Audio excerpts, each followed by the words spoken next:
আসসালামু আলাইকুম ওয়া রাহমাতুল্লাহ। সালাত অনুধাবন কোর্সের নতুন একটি ক্লাসে আপনাদের সকলকে স্বাগত জানাচ্ছি।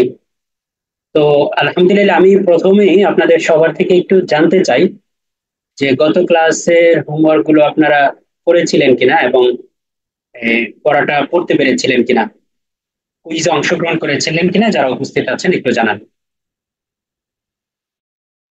প্রথমে রঞ্জু ভাই থেকে একটু জানতে চাই, রঞ্জু ভাই গত ক্লাসে ছিলেন না এবং ইদানিং হোমওয়ার্ক অ্যাসাইনমেন্ট এগুলোতেও দেখা যাচ্ছে না।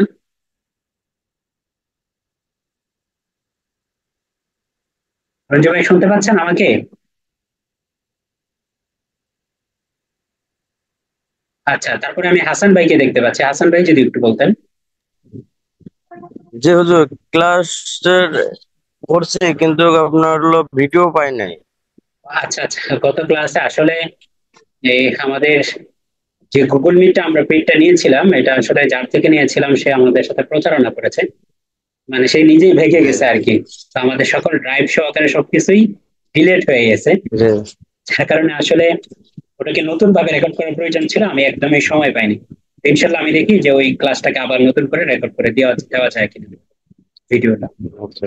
আচ্ছা, জি এমনিতে হাসান ভাই আপনার হচ্ছে কি এই যে মনে হয় যে ভিডিও না পেলেও আমরা তো পিডিএফটা দিয়েছিলাম, পিডিএফটা দেখেও যদি আপনি একটু পড়তেন।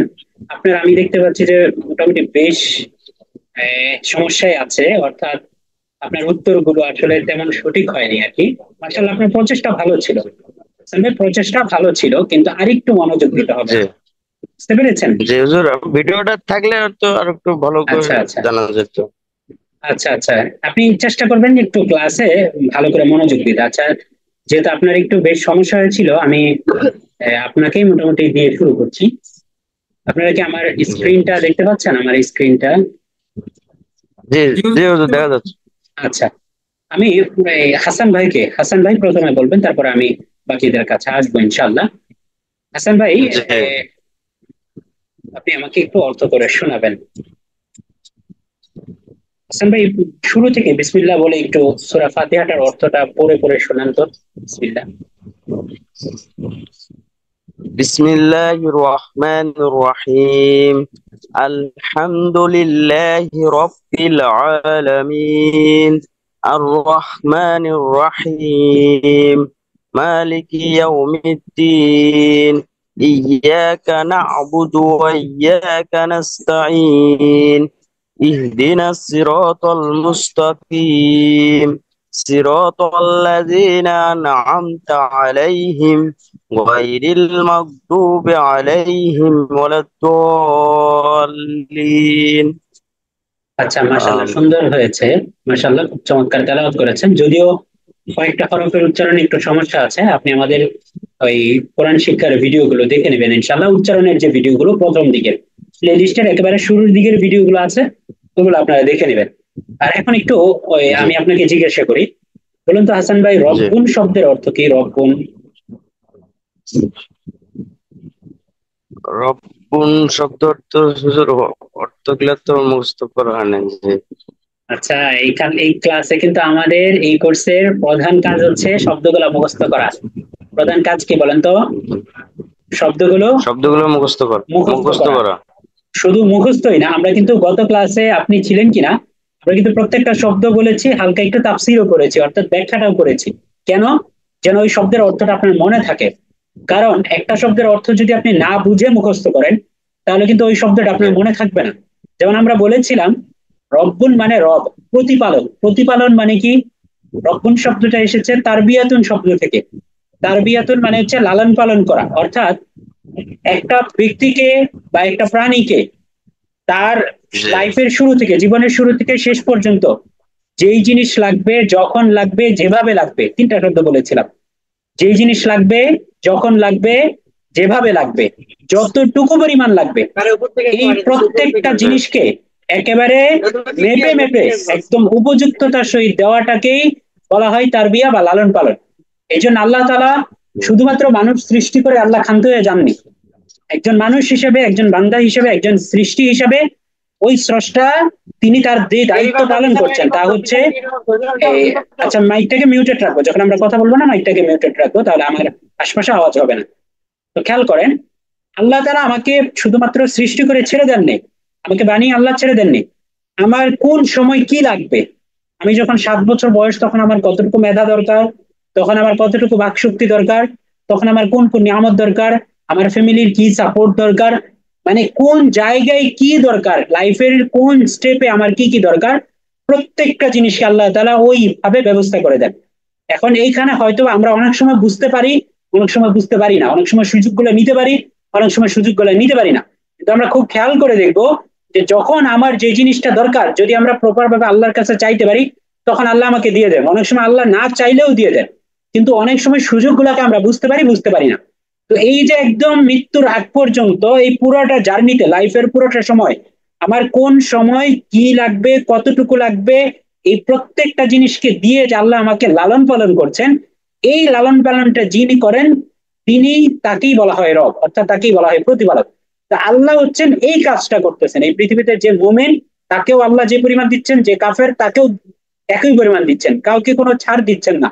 কারণ সৃষ্টি হিসেবে সবাই এক, আল্লাহর বান্দা হিসেবে সবাই আল্লাহর বান্দা, সে আল্লাহর নাফরমানি করুক কিংবা আল্লাহর আনুগত্য করুক। তো এই যে রব্বুল মানে প্রতিপালক, রব্বুল মানে কি বলেন তো হাসান ভাই? প্রতিপালক। রব্বুল প্রতিপালক। মানে প্রতিপালক, তাহলে প্রতিপালন জিনিসটা জি। কি, বা রব কখন হবে, এই জিনিসটাকে এতক্ষণ আর আলোচনা বুঝতে পেরেছেন? রব কখন হবে বা রব মানে কি, প্রতিপালক মানে কি, এটা কি বুঝতে পেরেছেন এতক্ষণের আলোচনায়? জি। জি বলেন তো হাসান ভাই, একটু বলেন তো কি বুঝতে পেরেছেন?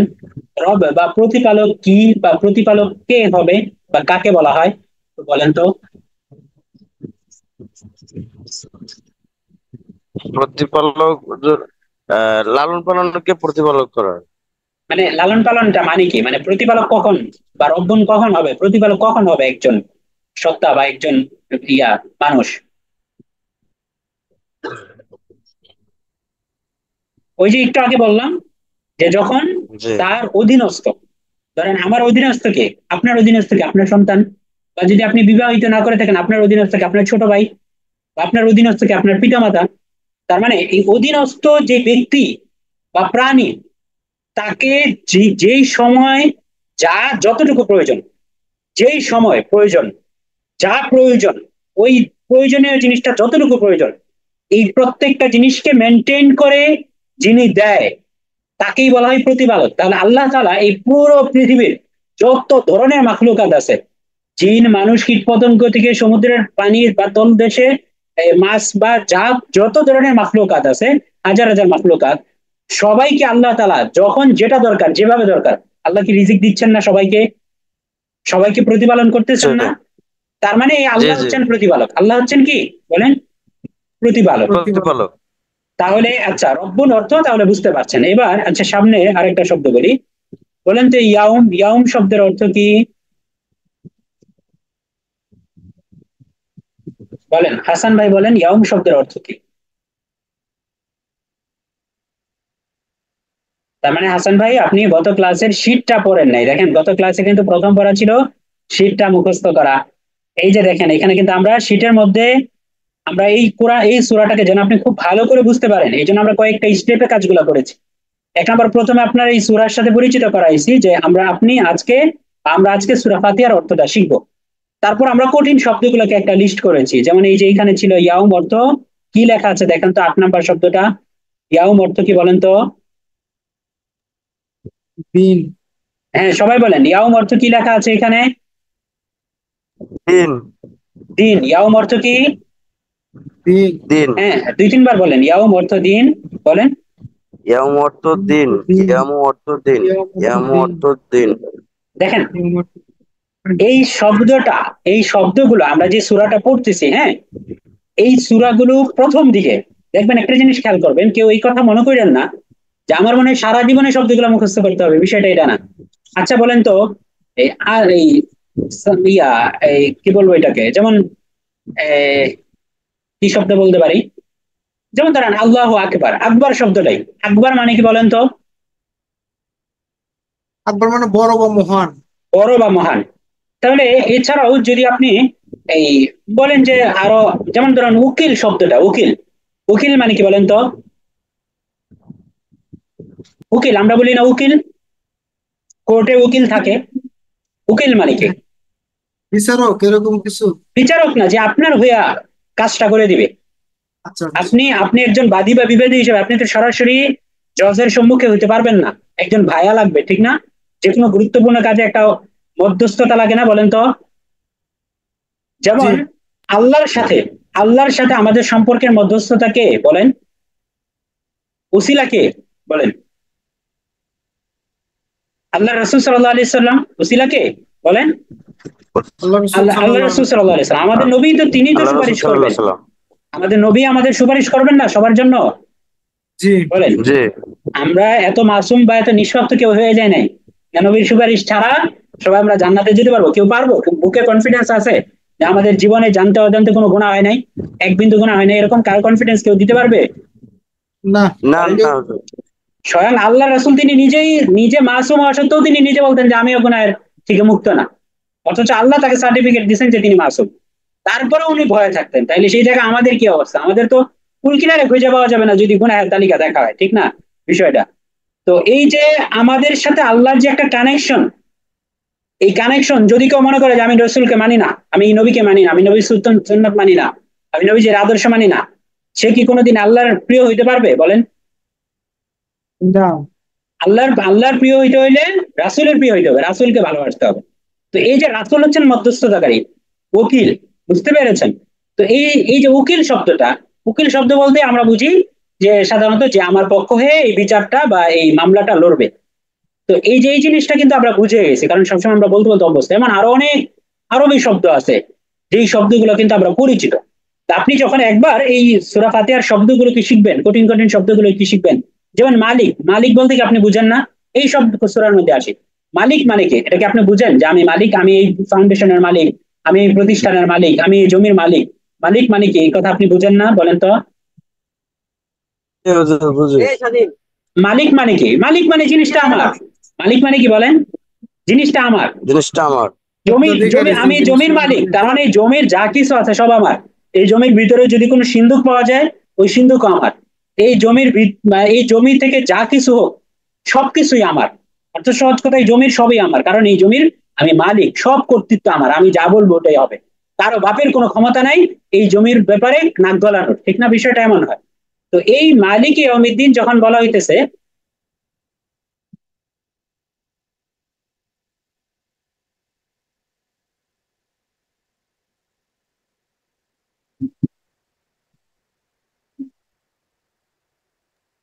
আচ্ছা, তো একটু খেয়াল করেন, যখন মালিক বলতেছি, মালিক শব্দটা এটা কিন্তু আমরা পরিচিত, সবার পরিচিত, ঠিক না?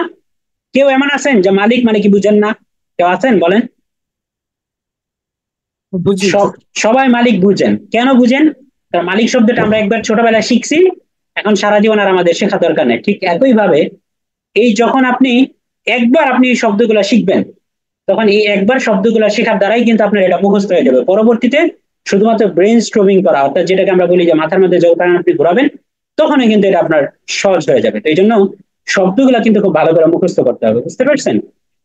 তো কেউ মিস দিবেন না। এই যে প্রত্যেকটা ক্লাসের কিন্তু শিট দিয়ে দেওয়া হয়। প্রত্যেকটা ক্লাসের হয়তো বা রেকর্ডটা একটু ঝামেলা হইতে পারে, যেমন গত ক্লাসে আসলে ঝামেলা হয়েছিল, কারণ আমরা যার থেকে গুগল মিট পেইড ভার্সনটা নিয়েছিলাম, যেই এই, সংস্থা থেকে, তারা আসলে ওই যে বলে না যে বাংলাদেশে অনেক প্রতারক থাকে, তো এই প্রতারণার শিকার আমরা হয়েছিলাম। যাই হোক, তো এই জন্য এটা একটা শিক্ষা হয়েছে। তো আমাদের ওই একটা ড্রাইভে। সাজেশন দেবো হুজুর। জি জি জি, বলতে পারেন। জি জি। আমার মনে হয় জুম বা আগে যেটা ইউজ করতাম, this one is better. Google Meet আমার অনেকগুলা ল্যাপটপে ডিভাইসে আমি বহু ট্রাই করছি।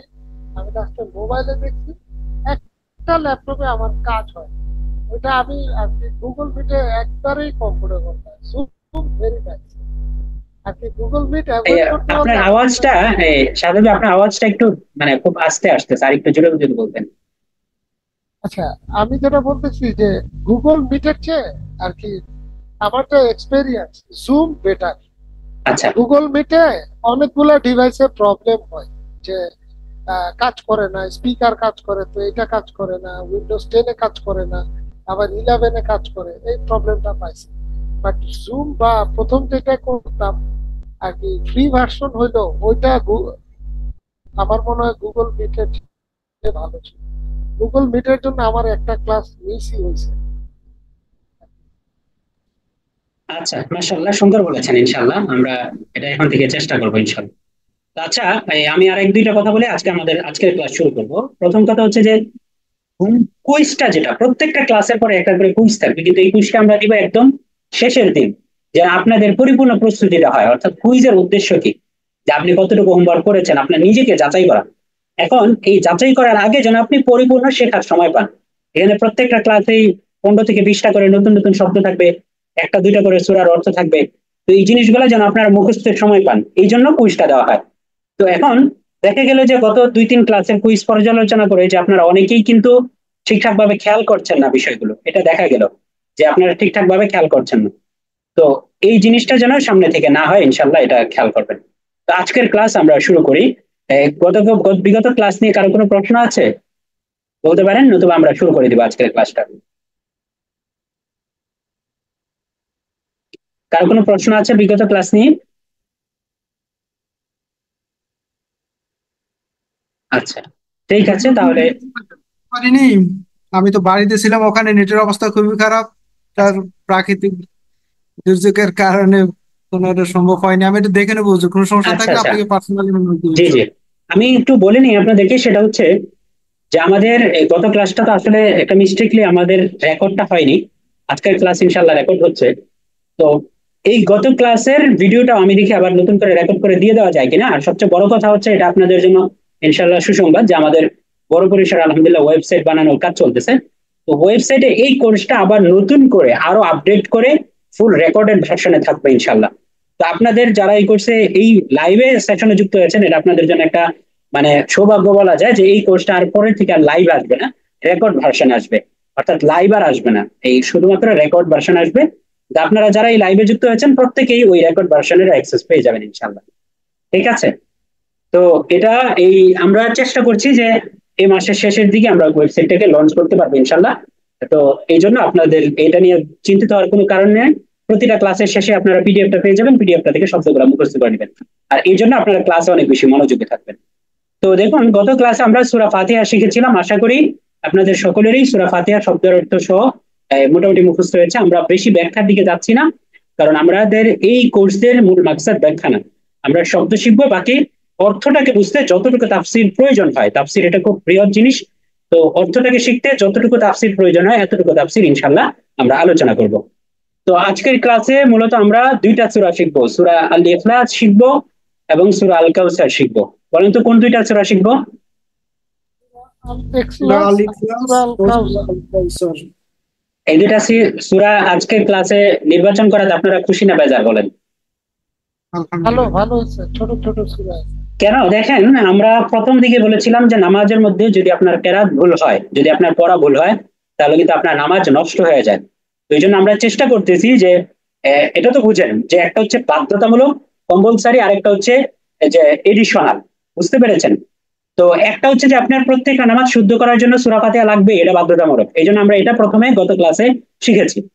দ্বিতীয় বিষয় হচ্ছে এরপরে আপনার দিনের 5 ওয়াক্ত নামাজে বেশিরভাগ নামাজ পড়ার জন্য কমপক্ষে দুইটা সূরা আপনার জানা লাগবেই, তাহলে আপনি ফরজ নামাজগুলো আদায় করতে পারবেন। তার মানে এখন আজকের ক্লাসে আমরা দুইটা সূরা শিখবো। যাদের এই সূরার তেলাওয়াত সঠিক না বা পড়া সঠিক না, তারা কিন্তু এই যে কোরআন শিক্ষার যেই ক্লাসের প্রায় এই পুরো কোর্সের যে ভিডিওগুলো দেওয়া হয়েছে, আমাদের কোরআন শিক্ষার সমাপনী ক্লাসটা হবে আগামী শুক্রবার। তো আগামী শুক্রবার দিন 20 তারিখ আমাদের সমাপনী ক্লাসটা হবে। আর তো এই জন্য ওই ক্লাসের ভিডিওগুলো দেখলে আশা করি আপনারা শুদ্ধ করে পড়তে পারবেন। তো ওই কেরাত শুদ্ধ করে নেবেন, আর এই ক্লাসে আপনারা অর্থটাকে শুদ্ধ করে নেবেন। তো আজকের ক্লাসে আমরা মূলত এই দুইটা সূরা করবো।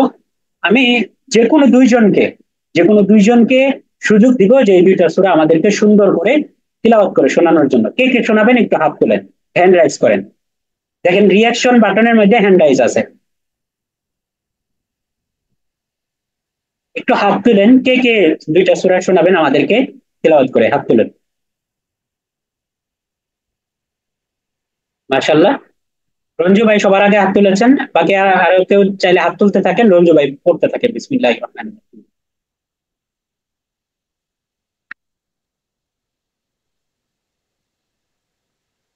হুজুর আমি বলবো। হ্যাঁ হ্যাঁ, জি জি, বলেন। বিসমিল্লাহির রহমানির একটা রহিম। মাসালা বলে নি, হ্যাঁ, একটা মাসালা, প্রাসঙ্গিক মাসালা আপনাদের জন্য উপকার হবে। অনেক কথায় অনেক মাসালা আসবে, যেটা হয়তো আমাদের সিলেবাসে থাকবে না, তাও আমরা বলবো। কোরআন শরীফের যে কোনো আয়াত বা যে কোনো সূরা যখন আপনি প্রথম পড়বেন, যখন আপনি কখন পড়বেন বলেন তো? প্রথম প্রথম প্রথম যখন পড়বেন তখন অবশ্যই আউযু আউযু বিল্লাহ এবং বিসমিল্লাহ দুইটাই পড়ে নেবেন। বলেন তো কি বললাম কথাটা? কোরআন শরীফের কোন সূরা অথবা আয়াত যদি আমরা প্রথম পড়ি তাহলে অবশ্যই আউযু বিল্লাহ এবং বিসমিল্লাহ সহ পড়ব। সহ করবেন। আচ্ছা, এবার আসেন, আপনি অনেকগুলো সূরা পড়তেছেন, ধরেন আপনি 30 পারা পড়তেছেন, শেষের 10টা সূরা পড়তেছেন, এক সূরা শেষ করে আরেক সূরায় যাচ্ছেন, তখন বা তেলাওয়াত সময় মানে তেলাওয়াত চলাকালীন যদি আপনি এক সূরা থেকে আরেক সূরায় যান, তাহলে শুধুমাত্র বিসমিল্লাহ পড়বেন। তাহলে শুধুমাত্র কি পড়বেন? বিসমিল্লাহ। বিসমিল্লাহ পড়বেন। বুঝতে পেরেছেন? জি। আচ্ছা, ঠিক আছে। আচ্ছা, তাহলে আপনার কি কিভাবে পড়তে হবে বলেন তো? আউযু বিল্লাহি মিনাশ শাইতানির রাজিম। বিসমিল্লাহির রহমানির রহিম। কুল রহিম, হ্যাঁ হ্যাঁ, হুয়াল্লাহু আহাদ। এটা তো বিসমিল্লাহির রহমানির রহিম, হ্যাঁ হ্যাঁ, এটা বুঝতে পেরেছেন? জি, জি। তো হ্যাঁটা ভালো করে উচ্চারণ করতে হবে আপনার, তো রনি ভাই এখনো সমস্যা রয়ে গেছে, আপনি কিন্তু ভালো করে প্র্যাকটিস করতে হবে ইনশাল্লাহ। জি ইনশাআল্লাহ। জি জি। কুল হুয়াল্লাহু আহাদ, আল্লাহুস সামাদ, লাম ইয়ালিদ ওয়া লাম ইউলাদ ওয়া লাম ইয়াকুল লাহু কুফুয়ান আহাদ। বাকিরা কি ক্লাসে আছেন বলেন তো, বাকিরা? জি হুজুর আছে। বলেন তো, ভাইয়ের পড়ার মধ্যে ভুল শুদ্ধ ধরে দেন, বলেন কোনো ভুল হয়েছে? জি বলেন আমি বলেন, নিজে বলবো। বলেন বলেন কি ভুল হয়েছে বলেন। হুম। আচ্ছা, বাকিরা বলেন, বাকি বাকি কেউ জানা থাকলে বলেন। আসসালামু আলাইকুম। ওয়ালাইকুম স্যার আসসালাম, জি, জি। ওই ডালের মধ্যে কলকলা হবে আচ্ছা, ডালের মধ্যে। সকল সকল ডালে কলকলা হবে নাকি একটাতে? উম জি, এই পরের গুলাতে আর কি, প্রথম দুইটাতে না, শেষের মাঝখানে দুইটাতে, দুই ঠিক আছে। নাম্বার আয়াতের পর। বাকিরা কি বলেন, ওনার সত্যায়ন কি ঠিক আছে, ওনার এই ইয়াটা মতামত কি ঠিক আছে? প্রথম দুইটাতেই কলকলা হবে না বাকি সবগুলোতে হবে, বা বাকি দুইটাতে হবে, এটা কি ঠিক আছে কথাটা? বাকি কেউ বলেন ঠিক আছে? বলেন বলেন, বাকি কেউ নাই বলার মতো? শাহাদাত হোসেন ভাই, হাসান ভাই, রঞ্জু ভাই, আপনারা দেখেন, আপনাদের তার মানে গত ক্লাসের পড়াগুলো আপনারা ভুলে গিয়েছেন, এই যে দেখেন শীট গুলো আপনারা দেখে নেবেন, খেয়াল করেন। আমরা কি বলেছিলাম যে শব্দের শেষে, শব্দের শেষ হরফ ওয়াকফ করার সময় সেটা সাকিন হয়ে যায় না? বলেন, জি, শব্দের শেষ হরফে এটা সাকিন হয়ে যায় না? জি, তাহলে এই যে এই সবগুলোর মধ্যে, বুঝতে পারছেন? আপনারা বুঝতে পারছেন? রঞ্জু ভাই সহ যারাই আছেন সবাই কি বুঝতে পারছেন বিষয়টা? এটার মধ্যে, জি এই বলুন। ডালের মধ্যে দুইটা তানবিন থাকার পরও এটা যেহেতু সাকিন হবে, কলকলা হবে। এটার মধ্যে পেশ থাকার কারণেও যেহেতু ওয়াকফের জায়গায় সাকিন হবে, কলকলা হবে। এই আহাদিনের মধ্যেও দুইটা পেশ আছে, এটাতেও সাকিন হবে, কলকলা হবে। প্রত্যেকটার মধ্যে কলকলা হবে। তার মানে রঞ্জু ভাই 1 নাম্বার ভুল করেছেন, কোনো ডালের মধ্যে আপনি কলকলা করেননি, 1 নাম্বার। 2 নাম্বার দেখেন, এই যে এখানে কুল হু আচ্ছা, আপনি আরেকটা কি যেন ভুল করেছিলেন, আচ্ছা যাই হোক আমি ভুলে গেছি, আপনি সঠিক করে নেবেন ইনশাল্লাহ। বাকি আরেকজন পড়েন, পরের সূরাটা আরেকজন পড়েন, এই সূরাটা পড়েন আরেকজন। জি পড়েন। أعوذ بالله من الشيطان বিল্লাহ না, দেখেন الرجيم. আউযু বিল্লাহ, বিল্লাহ বিল্লাহ হবে না, বুঝতে পেরেছেন? এটা একটু ভুল। أعوذ بالله من মাশাআল্লাহ, الشيطان الرجيم. بسم الله الرحمن الرحيم. মাশাআল্লাহ, খুব সুন্দর হয়েছে হাটা। জি জি। إنا أعطيناك الكوثر. আতই না, এখানে একটা খারাপ জবর আছে কিন্তু। إنا أعطيناك الكوثر জি فصل لربك ربك وانهر ওয়ান হার, হার এটা إن হা। وانهر জি, إن شانئك هو الأبتر। আবতার। আচ্ছা মাশাআল্লাহ, সুন্দর হয়েছে, তাও আরেকটু সুন্দর করতে হবে। যেহেতু এটা আমাদের তিলাওয়াতের ক্লাস না, এই জন্য আমরা খুব বেশি এখানে সময় নিচ্ছি না। বাকি এই জিনিসটা বুঝাইতে চাইতেছি যে কোরআন ভুল পড়ার সুযোগ নাই, সেটা নামাজের মধ্যে হোক, কোরআন তেলাওয়াতে হোক, বই পড়ার সময় হোক, আলাপ আলোচনার মধ্যে হোক, যে সময়ে হোক কোরআন ভুল পড়ার কি কোনো সুযোগ আছে বলেন? কোনো সুযোগ নাই। না। গল্প, গল্পের আসর হোক বা নামাজ হোক, কোরআন তেলাওয়াতের সময় হোক, যে সময় হোক ভুল করার কোনো সুযোগ নেই। আচ্ছা, এবার আমরা এই দুইটা সূরার মধ্যে থেকে যে শব্দগুলো গুরুত্বপূর্ণ, একটু কঠিন বা একটু নতুন, কঠিন না, কোনো শব্দই কঠিন না কোরআনের, খুব সহজ পানির মতো, তো কিন্তু নতুন, তো এই শব্দগুলো আমরা শিখবো। শব্দগুলো শেখার আগে বিশেষ দ্রষ্টব্যটা আবার মনে করায় দিতে চাই। একজন একটু জোরে জোরে পড়েন, লাল কালারে লেখা বিশেষ দ্রষ্টব্যটা, একজন জোরে জোরে পড়েন একটু। বাংলা উচ্চারণে পড়লে আরবি হরফ বিকৃতির আশঙ্কা থাকায় বাংলা উচ্চারণে কোরআন পড়া জায়েজ নয়। এখানে বাংলা উচ্চারণ দেওয়া হয়েছে শুধুমাত্র শব্দের উচ্চারণটা ভালো করে বোঝার সুবিধার্থে। তাই শব্দগুলোর সঠিক উচ্চারণ শিখতে অবশ্যই সরাসরি উস্তাদের অনুসরণকে ফলো করুন। একেবারে আয়ত্ত করতে না পারলে ভিডিও দেখে বারবার চর্চা করুন। অবশ্যই ভালো করে সরাসরি আরবি সঠিক উচ্চারণ সহ উচ্চারণেই পড়তে হবে, নতুবা বাংলায় পড়লে ভুল উচ্চারণের মাধ্যমে শব্দ পরিবর্তন হয়ে অর্থের মারাত্মক বিকৃতি ঘটবে। এতে গুনাহগার হতে হবে, আর নামাজ পড়লে নামাজ নষ্ট হয়ে যাবে। আচ্ছা মাশাআল্লাহ, সুন্দর বলেছেন। আপনারা কিন্ডার গার্ডেন দেখেছেন কে কে? ছোট বাচ্চারা পড়ে যে কিন্ডার গার্ডেন বা স্কুল, স্কুলে ক্লাস শুরুর আগে জাতীয় সঙ্গীত করানো হয় না, বা ওই যে প্রতিজ্ঞা করানো হয় না যে আজ থেকে আমি ভালো মানুষ হয়ে চলবো, এগুলো প্রতিজ্ঞা করানো। করানো হয় না? বলেন দেখছেন এগুলা? পিটি যখন করানো হয় সবাই দেখছেন, ঠিক না? এই প্রত্যেকটা ক্লাস সালাতুন উদ্যাপন করছে, প্রত্যেকটা ক্লাসে যখন আপনারা হোমওয়ার্ক করার জন্য বসবেন, মুখস্থ করার জন্য বসবেন, এটা হচ্ছে আপনাদের ওই যে প্রতিজ্ঞা, এটা আপনারা বারবার পড়বেন, কয়েকবার করে পড়বেন। সবাই বুঝতে পারছেন বিষয়টা? হ্যাঁ, এটা আপনারা কয়েকবার করে পড়বেন, কারণ এই যে এখানে উচ্চারণটা দেওয়া হয়েছে শব্দের আরবি, এটা উচ্চারণ দেওয়া হয়েছে শুধুমাত্র আপনাদের বোঝার সুবিধার্থে, যে শব্দটা কি এটা বোঝার সুবিধার্থে দেওয়া হয়েছে। এই জন্য দেখেন লাল কালারে মার্ক করে দিয়েছে আজকের ক্লাসে। এটা আপনারা একবার মূলনীতির মতো প্রতিদিন পড়বেন, একেবারে প্রতিদিন প্রতিজ্ঞা, যেন আপনাদের অন্তরে এটা গেঁথে যায় যে বাংলা উচ্চারণে কোরআন পড়া হারাম, নিষিদ্ধ, নাজায়েজ, গুনাহের কাজ এবং অর্থ বিকৃতি করতে পারে। তো এবার আসেন আমরা আমাদের শব্দ মুখস্থ করি। প্রথম শব্দটা হচ্ছে কুল, কফের উপরে পেশ আছে, সরি এটা উপরে চলে গিয়েছে। বলেন আমার সাথে সাথে বলেন কুল। প্রথম শব্দটা কি? সবাই বলবেন, কেউ বাদ থাকবেন না যারাই আছেন। কুল, কফ কফ কুল বলেন, দুই তিনবার বলেন কুল। হ্যাঁ, আচ্ছা মাশাআল্লাহ, হ্যাঁ কুল। কুল অর্থ তুমি বলো, বলেন কুল অর্থ কি? তুমি বলো। তুমি বলো। তুমি বলো, হ্যাঁ বলেন কুল অর্থ তুমি বলো, দুই তিনবার পড়েন। তুমি বলো। তুমি বলো। যদি এখানে দেখেন, খেয়াল করেন, by any how, by chance যদি আপনি এখানে কুল বলেন, তাহলে অর্থ হয়ে যাবে তুমি খাও। কুল বললে অর্থ কি হবে? তুমি খাও। তুমি খাও। শুধু ছোট কাফ দিয়ে পড়ছেন যে কুল, কুল হু আল্লাহ আহাদ। কুল বললেই তুমি খাও, তাইলে তুমি বলো আর তুমি খাও কি এক জিনিস?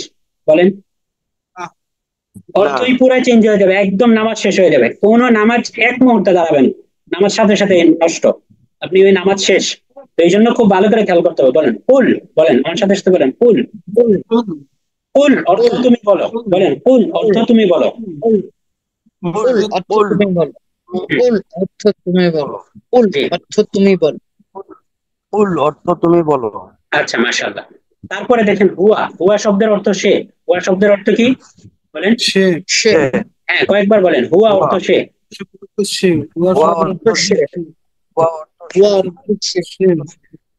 হুয়া অর্থ সে, অর্থাৎ পুরুষ, বুঝতে পেরেছেন?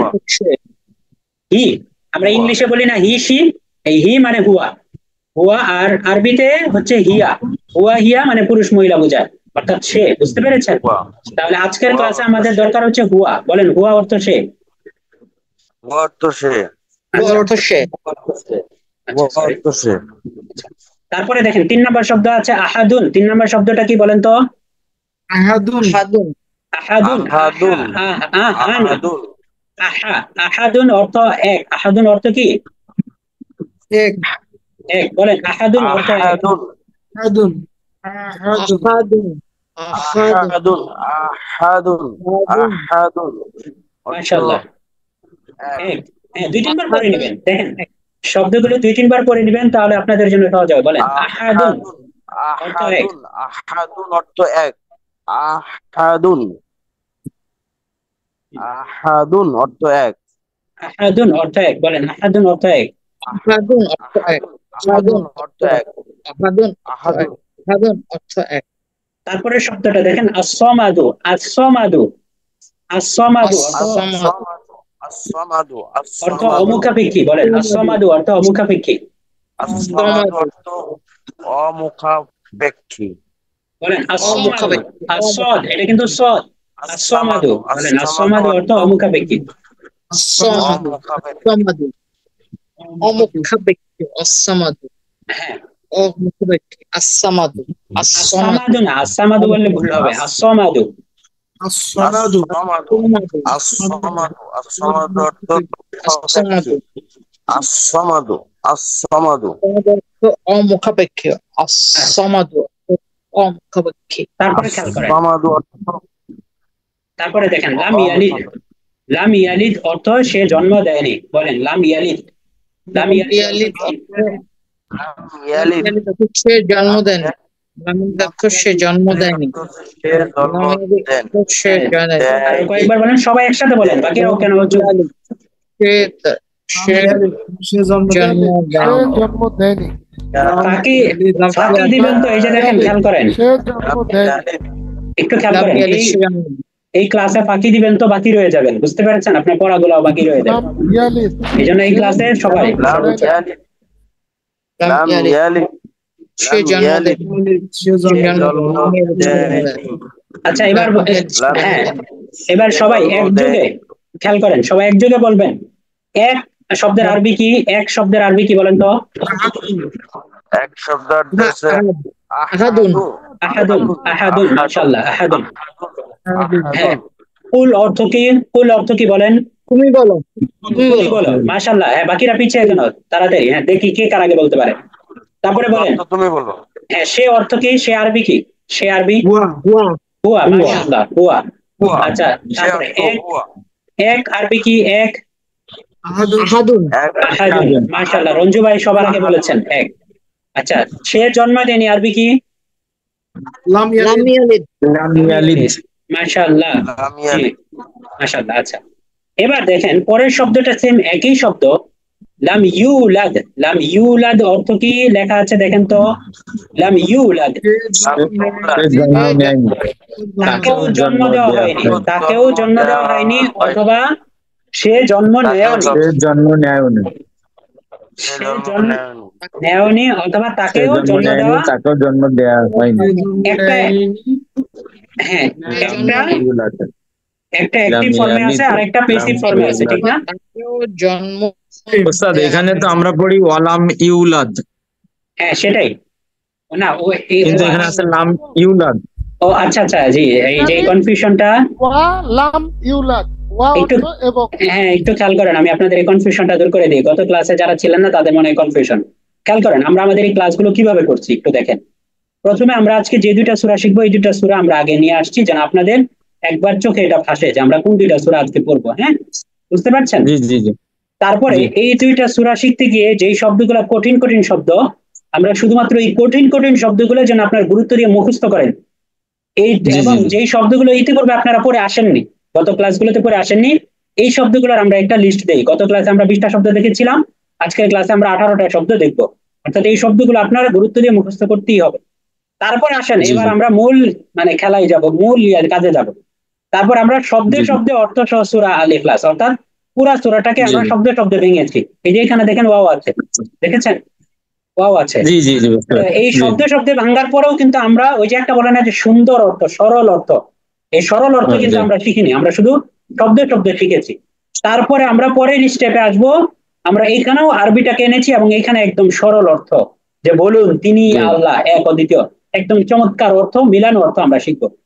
এইভাবে 3টা স্টেপে আমরা মূলত একটা সূরা শিখবো। বুঝতে পেরেছেন? এটা বুঝতে খুব পারছি। ইফেক্টিভ, এটা একদম ইলিম লার্নিং এর গবেষণাধর্মী একটা ওয়ে, যেটাতে আপনি খুব সহজে শিখতে পারবেন। তো আচ্ছা, তো আচ্ছা একটু খেয়াল করেন, আমরা বলতেছিলাম যে লাম ইউলাদ শব্দটা নিয়ে আলোচনা করতেছিলাম। লাম ইউলাদ শব্দের দুইটা অর্থ লিখেছি, দেখেন একটা অ্যাক্টিভ ফর্মে আছে আর একটা প্যাসিভ ফর্মে আছে, ঠিক না? সে জন্ম নেওয়ানি, এটাকে যদি আমরা ইংলিশ গ্রামারের কথা চিন্তা করি, এটা অ্যাক্টিভ ফর্মে আছে। আর তাকেও জন্ম জি। দেওয়া হয়নি, এটা জন্ম প্যাসিভ দেওয়া ফর্মে হয়নি। আছে, ঠিক না? হ্যাঁ দেখেন, অ্যাক্টিভ ফর্মে আর জি। প্যাসিভ ফর্মে কাহিনী কিন্তু একই, কাহিনী কিন্তু কি এক। সে জন্ম নেয়নি, খেয়াল করেন, সে জন্ম নেয়নি অথবা তাকেও জন্ম দেওয়া হয়নি। তার মানে দেখেন দুইটা অর্থ, দুইটাই তুলতে পারেন আপনি, দুইটাই তোলেন। মূল জিনিস যেটা বোঝানো হচ্ছে, যাদের এখান থেকে একটু আওয়াজ আসতেছে আপনারা মিউট করে ফেলবেন, কথা বলার সময় আবার আনমিউট করবেন, বাকি সময় মিউটেড থাকবেন। হ্যাঁ দেখেন খেয়াল করেন, জাস্ট আমরা এখানে দুইটা অর্থ কেন এনেছি, অর্থ বোঝার জন্য। কোন তর্জমার মধ্যে দেখবেন সে জন্ম নেওয়ানি লেখা, কোন তর্জমার মধ্যে দেখবেন তাকেও জন্ম দেওয়া হয়নি। এখন আপনি কনফিউজড হয়ে যেতে পারেন যে কাহিনী কি। তো এই জন্য এখানে আমরা দুইটা অর্থ এনেছি, অর্থাৎ একটা অ্যাক্টিভ ফর্মে আর একটা কি বলেন প্যাসিভ ফর্মে। অর্থাৎ সে জন্ম নেওয়ানি অথবা তাকেও জন্ম দেওয়া হয়নি। তাহলে লাম ইউলাদ শব্দের অর্থ কি বলেন? সে জন্ম নেয়নি, তাকে অথবা জন্ম দেওয়া তাকেও জন্ম দেওয়া হয়নি। সার কথা কি যে আল্লাহ কারো থেকে জন্ম নেন নাই, সার কথা কি বলেন? মূল কথাটা কি যে আল্লাহ কারো থেকে জন্ম নেন নাই, বুঝতে পেরেছেন? আল্লাহকে কেউ জন্ম দেয় নাই, এগুলো আমরা সামনে আয়াত পড়ার সময় বলবো। তারপরে শব্দটা বলেন লাম ইয়াকুন, বলেন লাম ইয়াকুন, বলেন লাম ইয়াকুন, বলেন একসাথে বলেন সবাই, সাথে সাথে লাম বলেন। ইয়াকুন, লাম ইয়াকুন অর্থ কি? সে লাম হয়নি, ইয়াকুন, সে হয়নি। সে হয়নি। লাম ইয়াকুন মানে কি সে বলেন? হয়নি। সে হয়নি, লাম ইয়াকুন, তো সে হয়নি। মানে সে হয়নি। আমরা বি বার পড়েছি না, am is are was were, ইংলিশে বি বার পড়েছি না, হ্যাঁ হওয়া। হ্যাঁ, এই ইয়াকুনটা হচ্ছে বি বার, আরবিতেও কিন্তু বি বার আছে, বুঝতে পারছেন? তো ইয়াকুনটা হচ্ছে বি বার, বুঝতে পেরেছেন? আচ্ছা, তো খেয়াল করেন, কখনো এটার অর্থ হবে হওয়া, কখনো অর্থ হবে ছিল বা ছিল না, এই টাইপের অর্থ হবে। এই জন্য ঘাবড়ানোর কিছু নাই, বলে দিলাম এটা হচ্ছে বিভাগ, মানে আলুর মতো, যখন যে বাক্যে যাবে ওই বাক্যের মধ্যে যে অর্থ ওটাতে সামঞ্জস্য ছিল ওই অর্থ উঠবে, বুঝতে পেরেছেন কথাটা? তো এই জিনিসটা একটু মাথায় রাখবেন, এটা কঠিন মনে করবেন না, মাঝে মাঝে এরকম কিছু বললে আপনারা বুঝবেন যে কোরআনের আরবি ভাষা শেখাটা কত জরুরি। কারণ এই যে এই জায়গায় আপনি একদম চোখে আঙ্গুল দিয়ে আপনাকে ইনশাল্লাহ বুঝিয়ে দিব যে আরবি ভাষা যদি আপনি না শিখেন তাহলে কোরআনের প্রপার অর্থ কখনই আপনি বুঝতে পারবেন না, মর্ম বুঝতে পারবেন না। তাহলে লাম ইয়াকুন শব্দের অর্থ কি বলেন? সে হয়নি। সে হয়নি, তিন চারবার বলে ফেলেন লাম ইয়াকুন শব্দের অর্থ কি? লাম ইয়াকুন অর্থাৎ হলো সে হয়নি, লাম ইয়াকুন অর্থ সে হয়নি। বাকিরা কি আছেন না মরা? বলেন। লাম লাম ইয়াকুন, সে হয়নি। হ্যাঁ, সে জন্ম দেয়নি। আচ্ছা লাস্ট মুহূর্তে যেটা বলছিলাম যে সবাই বলেন, এটা কি জীবিতদের ক্লাস না মৃতদের ক্লাস? আহাদা দরসুল আহিয়া আমিল আমওয়াত, বলেন। জীবিত ক্লাস। জীবিত থাকলে কি আওয়াজ বন্ধ থাকে নাকি আওয়াজ চালু থাকে? বলেন। আওয়াজ থাকবে। হ্যাঁ, তার মানে আপনারা কেউ লাশ হয়ে যায় না, আমার সাথে সাথে জবাব দিবেন। দেখেন এই ক্লাস আর আগের কোর্স ভিন্ন, ভুলে যান। এই কোর্স হচ্ছে আপনারা আমার সাথে পার্টিসিপেট করতে হবে, অংশগ্রহণ করতে হবে, আমার সাথে সাথে রেসপন্স করতে হবে। এই জন্য ক্লাসে জীবিত থাকতে হবে, মরে গেলে চলবে না। হ্যাঁ, তাহলে বলেন লাম ইয়াকুন অর্থ কি? সে হয়নি। হ্যাঁ, সবাই বলেন, 5 জনের আওয়াজ হয় নাই, 6 জন আছেন ক্লাসে, সবাই বলেন। সে সে হয়নি। হয়নি। সে হয়নি, মাশাআল্লাহ। লাম ইয়াকুন, সে হয়নি। হ্যাঁ, একটা লাম ইয়াকুন, সে হয়নি। একটা মূলনীতি বলে দিই, হ্যাঁ একটু খেয়াল করুন, ইয়াকুন, এই কোর্সের একটা মূলনীতি বলে দিই। আমি যখনই যে কোনো আরবি শব্দের অর্থ বলবো সাথে সাথে আপনি 5 বার বলে ফেলবেন, আমার একবার বলার সাথে সাথে আপনি 5 বার বলে ফেলবেন, কমপক্ষে 5 বার। হ্যাঁ, তাহলে লাম ইয়াকুন শব্দের অর্থ কি? লাম ইয়াকুন, সে হয়নি। লাম ইয়াকুন, সে হয়নি। লাম ইয়াকুন, সে হয়নি। লাম ইয়াকুন, সে হয়নি। লাম ইয়াকুন, সে হয়নি। মাশাআল্লাহ, 1-2 জন বলেছেন, বাকিরা আবার মরে গেছেন। মরে যান না, সবাই জীবিত থাকেন, মরে যান না। লাম ইয়াকুন, সে হয়নি। হ্যাঁ দেখেন, একবারই চান্স, দ্বিতীয়বার আসবে না। তারপরে শব্দ কি? লাহু। তারপরে শব্দটা কি বলেন? লাহু, লাহু মানে তার জন্য। লাহু মানে তার জন্য। হ্যাঁ, লাহু অর্থ তার জন্য। লাহু অর্থ তার জন্য। লাহু অর্থ তার জন্য। লাহু অর্থ তার জন্য। লাহু অর্থ তার জন্য, লাহু অর্থ তার জন্য, লাহু অর্থ তার জন্য, লাহু অর্থ তার জন্য। মাশাআল্লাহ, 5 বার বলার নিয়ম। হ্যাঁ, এই 5 বারই আপনারা চান্স পাবেন, যে সাথে সাথে পার্টিসিপেট করবেন। আচ্ছা, তার মানে লাহু অর্থ তার জন্য। লাহু অর্থ কি? তার জন্য। তার জন্য। দেখেন এখানে দুইটা অক্ষর না, লাম আর হা, লাহু। দেখেন লাহু। দুইটা আলাদা আলাদা, কারণ গত প্রথম ক্লাস আমরা পড়েছিলাম হু মানে কি। আজকে রেকর্ডিং এর আজকে শব্দগুলো খুব খারাপ আসছে, সাউন্ড কিছু বোঝা যাচ্ছে।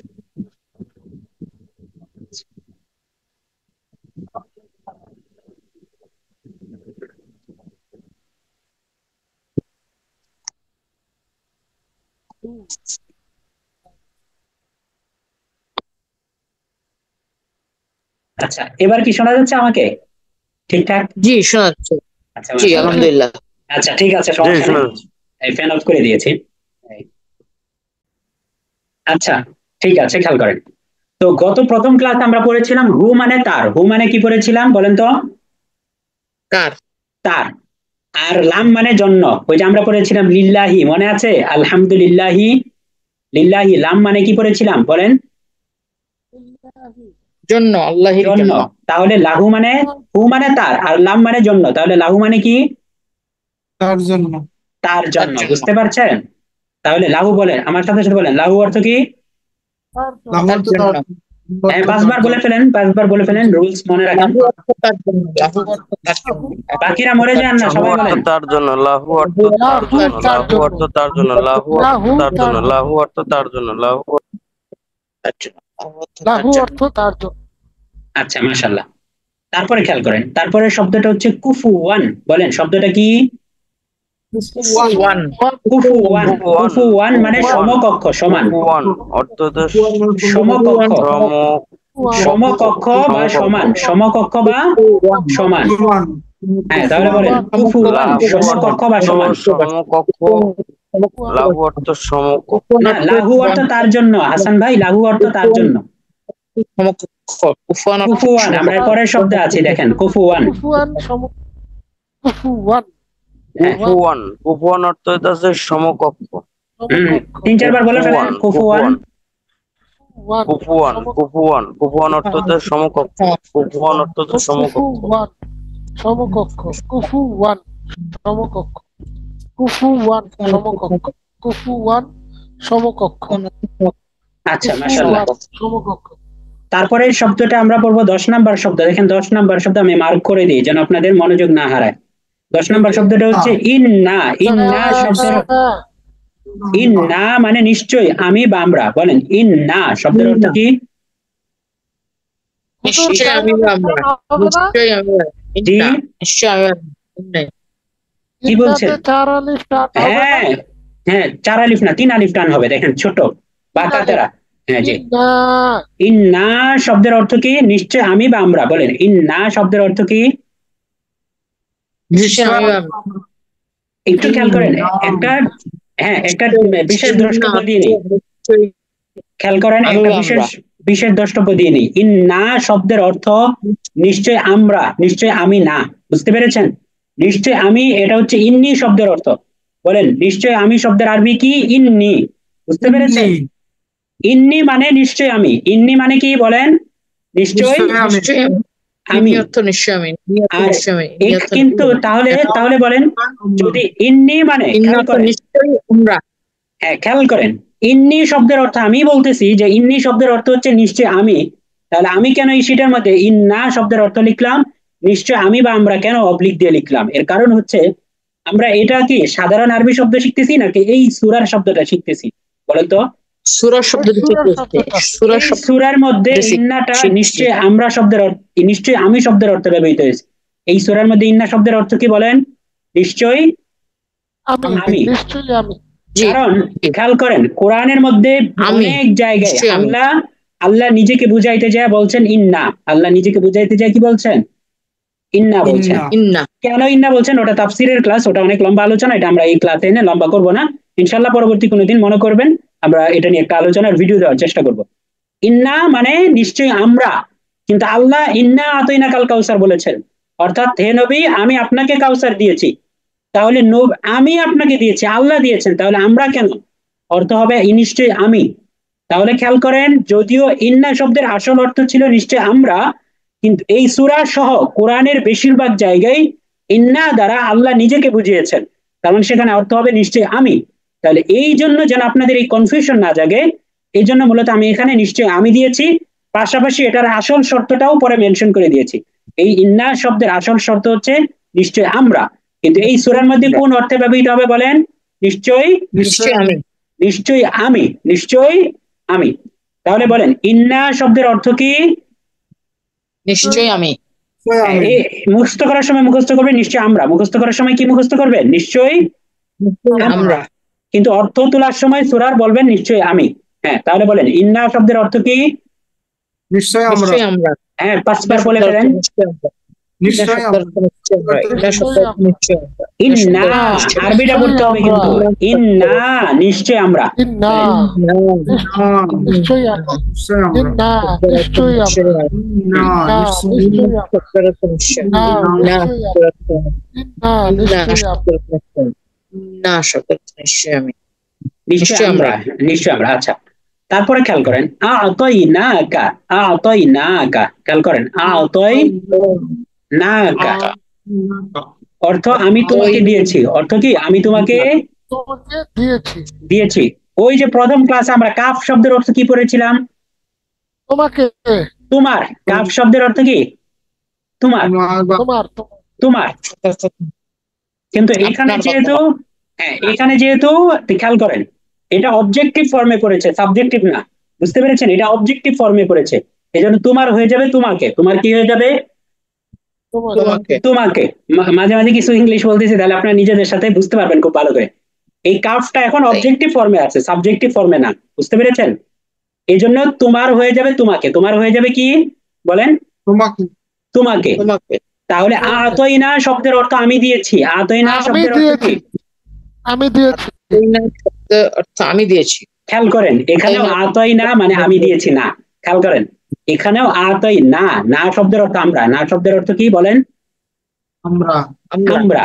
মূলত আ'তাইতু শব্দের অর্থ আমি দিয়েছি, কিন্তু ওই যে বললাম একটু আগে যে আল্লাহ কোরআনে নিজেকে বুঝাইতে যায় অনেক সময় বহু বচনের সর্বনাম ব্যবহার করেছেন, প্লুরাল প্রনাউন ব্যবহার করেছেন, বুঝতে পেরেছেন? এটা কেন, এটা পরবর্তী কোনো একটা ক্লাসে বলবো।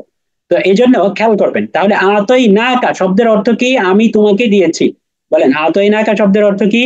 আ'তাইনাকা শব্দের অর্থ আমি তোমাকে দিয়েছি, শব্দের অর্থ আমি তোমাকে দিয়েছি, শব্দের অর্থ আ'তাইনাকা শব্দের অর্থ আমি তোমাকে এটা খেয়াল করেন, আ'তাইনাকা, খেয়াল করেন যখন একটু দেখেন, অনেকে মনে হতে পারে যে এত ব্যাখ্যা করার কি দরকার? ব্যাখ্যা করাটা কি আপনাদের মন খারাপ নাকি মন ভালো বলেন তো? অবশ্যই ভালো। ভালো, হ্যাঁ, খেয়াল করেন। থাকলে আমাদের দেখে শোনা উচিত ছিল। আচ্ছা আচ্ছা, যেহেতু আসলে সময় হবে না, দেখেন খেয়াল করেন আমরা এখানে কি করতেছি। এখানে আমরা এখন কি কাজ করতেছি বলেন তো দেখি, কে বলতে পারবেন এখন আমরা কি কাজ করতেছি বলেন তো? শব্দগুলাকে মুখস্থ করতেছি, শব্দের অর্থ মুখস্থ করতেছি, সূরার তর্জমা পড়তেছি না আমরা, কিন্তু এখন সূরার অনুবাদ পড়তেছি না, কি করতেছি? শব্দ মুখস্থ করতেছি। এখন অর্থ মুখস্থ, হ্যাঁ দেখেন আ'তাইনাকা এটা কিন্তু একটা শব্দ না। আ'তাইনাকা কিন্তু কি না? একটা শব্দ না, দুইটা শব্দ মিলিত একটা শব্দ হয়েছে। একটা হচ্ছে আ'তাইনা একটা শব্দ, কাফ আলাদা, কাফ এটা আলাদা একটা হরফ, কিন্তু দুইটা মিলে এক হয়েছে, বুঝতে পেরেছেন কথাটা? এটাকে আমরা ওই যে যেমন কথার কথা বলেন যে I read the book, I read the book, I subject, read verb, book হচ্ছে অবজেক্ট বা দা বুক হচ্ছে অবজেক্ট, তিনটা মিলে একটা বাক্য হয়েছে। এখানেও সেম, আ'তাইনাকা এর মধ্যে আ'তাই হচ্ছে ফেল বা ভার্ব মানে রিডের জায়গায়, আর নাটা হচ্ছে সাবজেক্ট, আর কাফটা হচ্ছে অবজেক্ট, বুঝতে পেরেছেন কথাটা? তো এই জন্য দেখেন তিনটা মিলে একটা শব্দ হয়েছে, কিন্তু মূলত আদতে শব্দটা দুইটা শব্দ একসাথে জুড়ছে। এখন এই জিনিসটা যদি আপনি না বুঝে আ'তাইনাকা মুখস্থ করেন, তো আরেক জায়গায় দেখবেন যে আ'তাইনা কুম আসবে, আরেক জায়গায় কি আসবে বলেন? আ'তাইনা কুম, কুম মানে তোমরা, আ'তাইনা কুম মানে আমি তোমাদেরকে দিয়েছি। তখন আপনি ভেবা চাকা খাইবেন, আরে এই আ'তাইনা শব্দটা তো একটু মুখস্থ করছিলাম, এখন এটার কি জানি অর্থ। এই জন্য যেন ওই ভেবা চাকা আপনি না খান, এই জন্য মূলত আপনার আগে মুখস্থ করার সময় বুঝতে হবে যে আসলে শব্দ কি এটা একটা নাকি দুইটা শব্দ মিলে পরে একটা শব্দ যুক্ত হয়েছে, এটা আপনার বুঝতে হবে। এই জন্য খুব খেয়াল করবেন। তাহলে খেয়াল করেন আ'তাইনাকা এটা কি একটা শব্দ নাকি দুইটা শব্দ মিলে একটা হয়েছে? তিনটা শব্দ তিনটা শব্দ না, মূলত দুইটা শব্দ, কারণ আ'তাইনা এটা একটা ভার্বের ফর্ম, আ'তাইনা এটা কি ভার্বের একটা ফর্ম। খেয়াল করেন যেহেতু কথা আসছে একটু কথা বলি, তাহলে আপনাদের জন্য বুঝতে সহজ হবে। গো ওয়েন্ট গন, গো ওয়েন্ট গন, ঠিক না? গো ওয়েন্ট জি গন, গো জি মানে যাওয়া, ওয়েন্ট মানে গিয়েছিল, গন মানে ইয়া। তো তার মানে এটা দেখেন B1 B2 তে থাকে, তার মানে ভার্বের ফর্ম গুলা চেঞ্জ হয়। ঠিক ইংলিশে মাত্র 3টা ফর্ম, কিন্তু আরবিতে অনেকগুলো ফর্ম। যেমন আরবিতে যদি আমি এই ভার্বটাকে আমি ফর্ম চেঞ্জ করি, তাহলে আতা মানে সে দিয়েছে, আতয়া মানে তারা দুইজন পুরুষ দিয়েছে, বা তারপরে হচ্ছে আতইনা মানে তারা সকল মহিলা দিয়েছে, আতু মানে তারা সকল পুরুষ দিয়েছে। এইভাবে প্রায় 12 থেকে 14টা ফর্মে বিভক্ত হয়। বুঝতে পেরেছেন কথাটা? বুঝতে পেরেছেন? এই জি পার্সন জি হিসাবে বিভক্ত হয়, তো এই জন্য জি জি এই আতই না এটা হচ্ছে ওই যে আমাদের ফর্ম, যে আমরা সকল পুরুষ বা মহিলা দিয়েছি। তো এটা একটা শব্দ, এটা একটা ভার্ব, এটা একটা ভার্ব। বুঝতে পেরেছেন? তো এটা আমরা সামনে যদি আপনাদের কোনো তৌফিক হয় বা আপনাদের যদি তৌফিক কোলায় ইলমে দ্বীন আরো চর্চা করার, তাহলে ইনশাল্লাহ এটা আপনারা দেখতে পারবেন। আমি আপনাদেরকে জাস্ট একটা জিনিস দেখিয়ে নিই, যেহেতু কথা উঠছে। আপনাদের কি মন খারাপ হচ্ছে? বলেন, অতিরিক্ত কথা বললে কি মন খারাপ হয়? না না জি না বলেন আচ্ছা, হুজুর। আপনাদেরকে একটা সুখবর দেই। এটা যেহেতু আমি মনে করি আপনারা ইলিম লার্নিং কে একটা পরিবারের মতোই মনে করেন, ঠিক না? বলেন। অবশ্যই। হ্যাঁ বলেন, ইলিম লার্নিং কে জি কি পরিবারের মতো মনে করেন না? জি জি জি ইনশাআল্লাহ জি আমরা দোয়া করবো জি ইলম মনে লার্নিং করি এর জন্য। এখানে যেন আল্লাহ আমাদের সবগুলা কাজকে সহজ করেন, যদিও এটা দেখানোটা এই লঞ্চের আগে ঠিক না। তারপর ডেভেলপ চলতেছে, কাজ চলতেছে, তারপর আমরা দেখিয়ে নিই জাস্ট আপনাদের একটা কথার জন্য। আপনারা দেখতে পাচ্ছেন জি দেখতে পাচ্ছি হুজুর। জি এই যে এটা দেখতে পাচ্ছি আলহামদুলিল্লাহ এটা হচ্ছে আমাদের ওয়েবসাইট, যেটা বাংলাদেশে একদম ইউনিক একটা ওয়েবসাইট হবে ইনশাল্লাহ। মনে রাখবেন ইনশাল্লাহ, আমি আল্লাহ যতদিন তৌফিকে দিয়েছে আমি প্রত্যেকটা কাজ একটু ব্যতিক্রম করার চেষ্টা করি। তো দেখেন এই যে এখানে আমাদের অনেকগুলা চলবে, এই যে হোম আসছে, কোর্স আসবে, কোরআনী বক্তব্য, ফতোয়া, ইসলামী ব্লগ, ভিডিও, যোগাযোগ।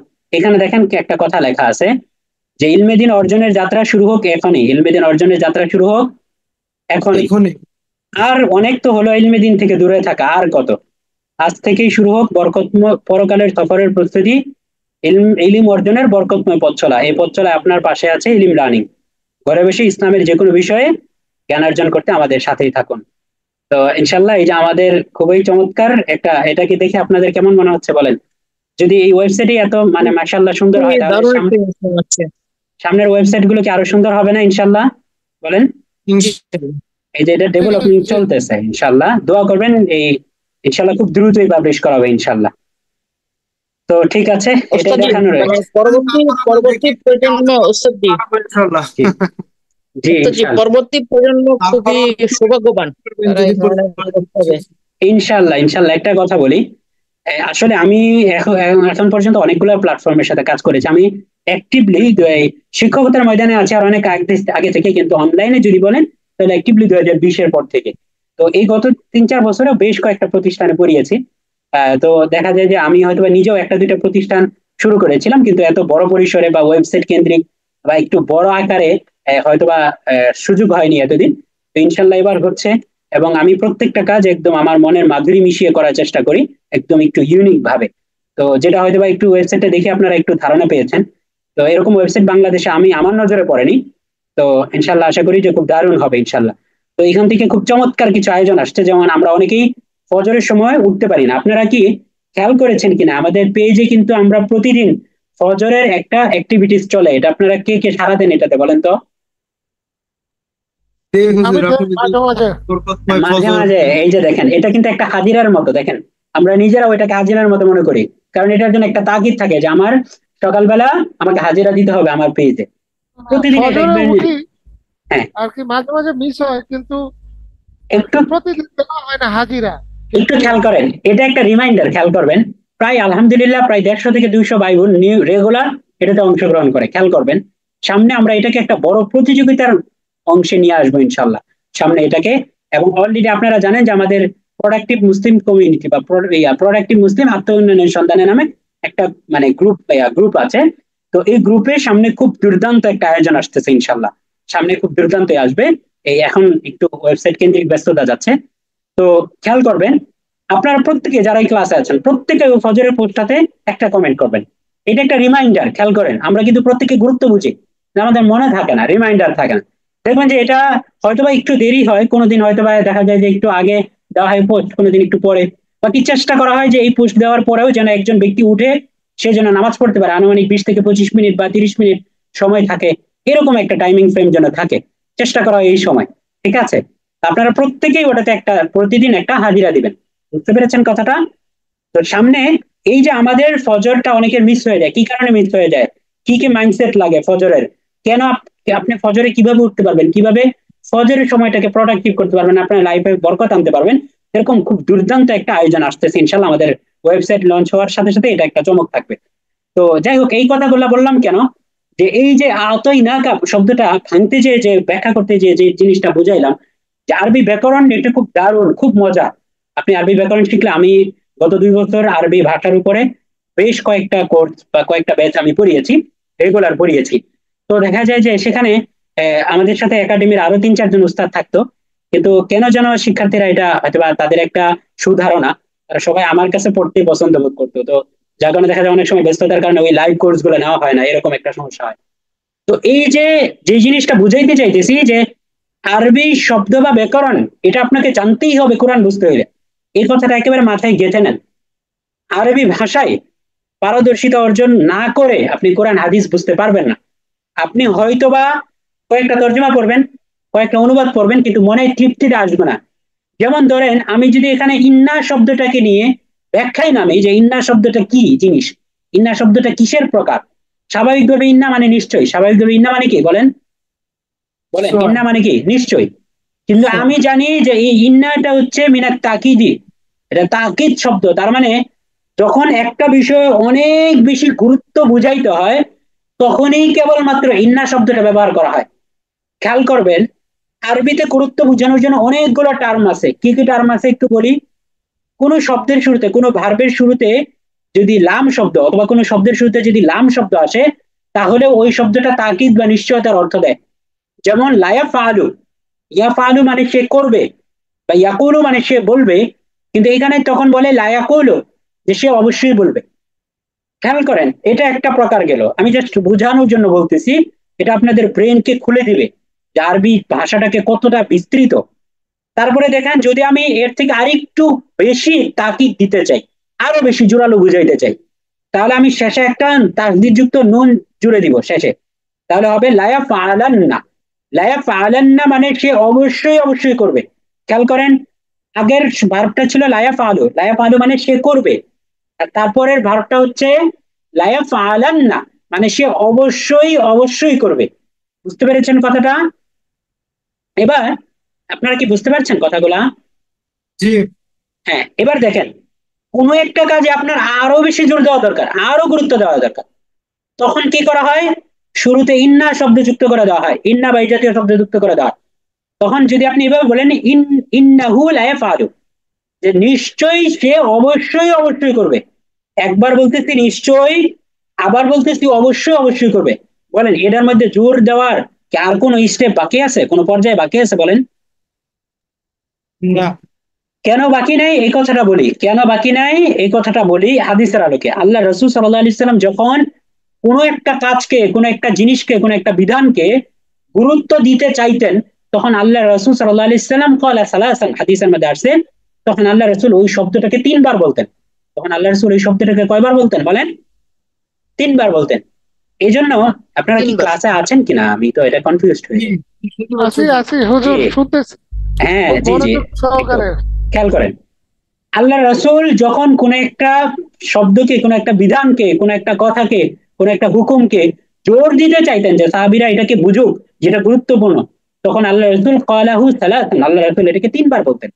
যেমন এটার একদম সবচেয়ে প্রসিদ্ধ একটা উদাহরণ আমরা জানি, যে আল্লাহ রাসূল যখন অন্তিম লগ্নে, আল্লাহ রাসূল যখন ইরতাহালা মিন হাযিহি দুনিয়া ইলাল আখিরা, যখন আল্লাহ রাসূল দুনিয়া থেকে আখিরাতের দিকে তিনি ইন্তেকাল করেন, স্থানান্তর হয়ে যান, তখন আল্লাহ রাসূল সর্বশেষ যেই বাক্যটা বলেছিলেন তা ছিল আসসালাত আসসালাত আসসালাত, যে নামাজ নামাজ নামাজ। অর্থাৎ আল্লাহ রাসূল বলেছিলেন যে আমি আমার জীবনে আমার উম্মতে মুহাম্মাদের জন্য যত ধরনের বিধান রেখে গেছি, যত ধরনের ইবাদত রেখে গেছি ঈমানের পরে, ঈমান না আনলে তো সে মুসলমানই হয় না, ঈমান বাদ দিয়া যত ধরনের ইবাদত, যত ধরনের চরিত্র, যত ধরনের আচার আচরণ, যা কিছু বিধিবিধান রেখে গেছি, অর্থাৎ ইসলাম বলতে যা রেখে গেছি, তার মধ্যে সবচেয়ে ইম্পর্টেন্ট, সবচেয়ে গুরুত্বপূর্ণ, সবচেয়ে বেশি প্রায়োরিটি লিস্টে 1 নম্বরে থাকার দাবিদার, সবচেয়ে বেশি রেটিং প্রাপ্ত ইবাদত হচ্ছে আসসালাত, নামাজ। এই জিনিসটার গুরুত্ব বোঝানোর জন্য আল্লাহ রাসূল কি কাজ করলেন দেখেন। 1 নম্বর কাজ করলেন একেবারে মৃত্যুর আগে। আমরা মৃত্যুর আগে যখন আমার জীবনটা বা রূহটা বের হয়ে যাবে, ওই মুহূর্তে সাধারণত আমরা কি করে থাকি? আমরা ওসিয়ত করে থাকি যে আমার অমুক সম্পত্তির অমুক পোলারে দেশ, আমার অমুক সম্পত্তিটা মসজিদে দান করে দেন। তার মানে আমরা মনে করি, আমরা যখন মৃত্যু যন্ত্রণা শুরু হয় তখন আমরা বুঝতে পারি যে আমাদের এই পৃথিবীর সফর শেষ, এখন আমার জন্য সবচেয়ে গুরুত্বপূর্ণ একটা হুকুমে আমার পরিবার পরিজনকে দিয়ে যেতে হবে, আমার উত্তরসূরিকে দিয়ে যেতে হবে। যেই বিধানটা বা যেই কথাটার আমি আমার জীবনের সবচেয়ে গুরুত্বপূর্ণ কথা মনে করতেছি, যে আমার উপর ঋণ আছে, ওই কথাগুলো বলি। আল্লাহর রাসূল যখন মৃত্যুবরণ করতেছেন, ইন্তেকাল করতেছেন, আল্লাহ রাসূলের মৃত্যু যন্ত্রণা তো আরো আগে থেকে শুরু হয়েছিল। তো ওই জিনিসটা তো আল্লাহ রাসূল বুঝে গিয়েছিলেন যে মারদুল ওয়াফাত, আল্লাহ রাসূলের এটাই শেষ মানে সময়ের মৃত্যু। এই জন্য আল্লাহ রাসূল শেষ সময় আবু বকর রাদিয়াল্লাহু তাআলা আনহু মসজিদের ইমামতি দিয়েছেন। এটা যে আমরা সিরাত নিয়ে পর্যালোচনা করি, শেষ দিনগুলার শেষ 2-3 দিনের ঘটনা বা শেষ 15 দিনের ঘটনা, অর্থাৎ ওই যে আল্লাহ রাসূলকে যে বিষ পান করায় দেওয়া হয়েছিল এই খাসির মধ্যে দিয়ে, এটা আপনার অনেক বিস্তৃত ঘটনা, যাই হোক ওদিকে যাচ্ছি না। তো ওটার যে বিষক্রিয়াটা, তো আল্লাহ রাসূল যখন বুঝতে পারছেন যে ওনার মারজুল ওয়াফাত শুরু হয়ে গেছে, মৃত্যু শুরু হয়ে গেছে, এবং লাস্ট অন্তিম মুহূর্তে যখন আল্লাহ রাসূল বুঝতে পারছেন যে এখনই আমার শেষ সময়, তখন আল্লাহ রাসূল মনে করছেন যে আমার উত্তরসূরি বা আমার উম্মত মুহাম্মদীকে সবচেয়ে গুরুত্বপূর্ণ যে কথাটা লাস্ট মুহূর্তে বলে যাওয়া দরকার, সেটা হচ্ছে আসসালাত, নামাজ। এই জন্য এটার গুরুত্ব বোঝানোর জন্য 3 বার আল্লাহ রাসূল এই শব্দটা বলছেন যে আসসালাত, আসসালাত, আসসালাত, নামাজ, যে গুরুত্বপূর্ণ নামাজ, নামাজ, নামাজ। তার মানে আল্লাহ রাসূল যখন কোনো একটা জিনিসকে গুরুত্ব দিতে চাইতেন তখন 3 বার বলতেন। তো এই জন্য আমরা যখন কোনো একটা জিনিসের গুরুত্ব বুঝাইতে যাই, তখন আমরা ওই জিনিসটার মধ্যে সর্বোচ্চ 3টা স্টেপ আমরা পার করি। তাহলে খেয়াল করেন, প্রথম আমি বললাম লা ইয়াফআলু মানে সে করবে, ফালা ইয়াফআলু মানে করা, কোন একটা কাজ করা, লা ইয়াফআলু মানে সে করবে। তারপর আমি এই শব্দের মধ্যে একটু গুরুত্ব বুঝাইতে চাইলাম ফার্স্ট স্টেপে, তাহলে না, সে অবশ্যই করবে, লা ইয়াফআলু মানে সে অবশ্যই করবে। লা ইয়াফআলু শব্দের অর্থ কি? সে অবশ্যই করবে। এখন আমি এটার দ্বিতীয় স্টেপের গুরুত্ব বুঝাইতে চাই, তাহলে আমি শেষে আরেকটা তাসদীদযুক্ত নুন এনে দিলাম, এটা আরেকটা ফর্মে চলে গেল ভার্বের, তখন হয়ে যাবে লা ইয়াফআলান্না, অর্থ সে অবশ্যই অবশ্যই করবে। এখন আমি এটাতে চূড়ান্ত পর্যায়ের গুরুত্ব বুঝাইতে চাই, তখন আমি কি করলাম? শুরুতে একটা ইন্না শব্দ যুক্ত করে দিলাম, যে ইন্না লা ইন্নাহু লা ইয়াফআলান্না, নিশ্চয়ই অবশ্যই অবশ্যই সে করবে। তার মানে 3টা স্টেপে গুরুত্ব বোঝানো। তো এই যে জিনিসগুলো, এই যে ধরেন ইন্না দিয়ে যে গুরুত্ব বোঝানো, এখন বলেন তো আমি কোনটাকে প্রথমে রাখছিলাম? আগে কি লামকে আনছি, নাকি ইন্নাকে আনছি, নাকি নুনে তাসদীদকে আনছি গুরুত্ব বোঝানোর জন্য? বলেন তো, আমি সবার আগে ফার্স্ট স্টেপে কোনটাকে আনছি বলেন তো? লামকে আনছি, ঠিক না? লা ইয়াফআলু, আমি প্রথমে বলছি লা ইয়াফআলু মানে অবশ্যই সে করবে, ঠিক না? খেয়াল করেন। তারপরের স্টেপে বলছি লা ইয়াফআলান্না মানে নুন তাসদীদ সহকারে আসলে এটা আরো গুরুত্ব বোঝায়, লামের চেয়ে আরেকটু বেশি গুরুত্ব বোঝায়। তারপরে সর্বশেষ স্টেপে বলছি ইন্না, তার মানে ইন্না আরো গুরুত্ব বোঝায়। খেয়াল করেন কথাটা, লামও গুরুত্বের জন্য ব্যবহৃত হয়, তাকিদের জন্য ব্যবহৃত হয়, তাসদীদ যুক্ত নুনও তাকিদের জন্য ব্যবহৃত হয়, আবার ইন্না শব্দও তাকিদের জন্য ব্যবহৃত হয়। কিন্তু সবচেয়ে বেশি জোরালো অর্থ কে দেয় বলেন তো? বলেন কে দেয়? লাম তাসদীদ যুক্ত নুন নাকি ইন্না? বলেন কে দেয় সবচেয়ে বেশি গুরুত্ব, সবচেয়ে বেশি জোরালো অর্থ কে দেয় গুরুত্ব বোঝানোর ক্ষেত্রে? ইন্না, ইন্না দেয়। জবাব দিতে হবে, বাকিরা কি বুঝতেছেন না? ইন্না ইন্না ইন্না দেয়। খেয়াল করেন, তার মানে দেখেন বাংলাতে যখন আপনি শুধু নিশ্চয়ই বলেন, তখন এটা কোন রকমের গুরুত্বের অর্থ দিচ্ছে, এটা কি আপনি বুঝতে পারেন? বলেন তো, বুঝতে পারেন এটা? জি, বুঝতে পারি। জি। 3 নাম্বার স্টেপে দেখেন লাম মানেও তো অবশ্যই নিশ্চয়ই, যে লা ইয়াফআলু বলেন যে নিশ্চয়ই করবে, লা ইয়াফআলান্না মানেও নিশ্চয়ই করবে, আবার ইন্না লা ইয়াফআলান্না মানেও নিশ্চয়ই করবে। কিন্তু এখানে কোনটার অর্থ? নিশ্চয়ই তো সাধারণ গুরুত্ব বোঝায়, বাংলা নিশ্চয়ই দেখে সাধারণ গুরুত্ব বোঝায়, কিন্তু এই সাধারণ গুরুত্বের আরবিটা কি লাম নাকি তাসদীদযুক্ত নুন নাকি ইন্না, এটা কিন্তু আপনি বুঝবেন না। কিন্তু ইন্না যখন আসতেছে, আপনার যখন আরবি ব্যাকরণ জানা থাকবে, তখন আপনি জানবেন যে এটা অনেক গুরুত্ব বোঝাচ্ছে। তার মানে যেই কাজের আগে ইন্না বলা হচ্ছে, ওই কাজটা আমার করতেই হবে, ওই কাজটা কি আমার বেশি গুরুত্ব দিয়ে করতে হবে। বুঝতে পারছেন কথাটা? এই জন্য বাংলা দেখে আপনি কোরআনের মর্ম বুঝতে পারবেন না, আরবিটাকে পড়তে হবে। আরবিটাকে পড়লে একেবারে রুট লেভেল থেকে, একেবারে শিকড় থেকে, একেবারে মূল শ্বাস থেকে আপনি বুঝতে পারবেন যে শব্দ দিয়ে কি বোঝাচ্ছে। আরবি ব্যাকরণ শিখতে কতদিন লাগে মোটামুটি? এটা একটা কন্টিনিউয়াস প্রসেস, বুঝতে পেরেছেন? যে কোনো একটা ভাষা শিখতে এটা বলে যে 6 মাস সময় লাগে ন্যূনতম একটা, বা বলে যে 120 ঘন্টার মতো, এটা একটা স্ট্যান্ডার্ড ধরা হয় যে যে কোনো একটা ভাষা শেখার জন্য 120 ঘন্টা। এখন ভাষা শেখার তো অনেক পর্যায়ে আছে, বুঝতে পেরেছেন? তো কিছু পর্যায়ে থাকে বেসিক, কিছু পর্যায়ে থাকে ইন্টারমিডিয়েট, কিছু থাকে যে অ্যাডভান্স। বুঝতে পেরেছেন কথাটা? এখন আপনি যদি অ্যাডভান্স লেভেলের ভাষা শিখতে চান, শেখার তো শেষ নেই। আর আরবি ভাষাটা এটা এমন, এটা দরিয়া, সমুদ্র। আপনি মানে কুল কিনারা পাবেন না, শুরু পাবেন শেষ পাবেন না সত্যিকার অর্থে। একটা জামালুম উট বোঝানোর জন্য 150 শব্দ ব্যবহার হয় আরবিতে। বুঝতে পারছেন কথাটা? হাদিসের মধ্যেই 50 থেকে 60টার উপরে শব্দ আসছে শুধু উট বোঝানোর জন্য। তো এরকম আরবি ভাষা অনেক বিস্তৃত।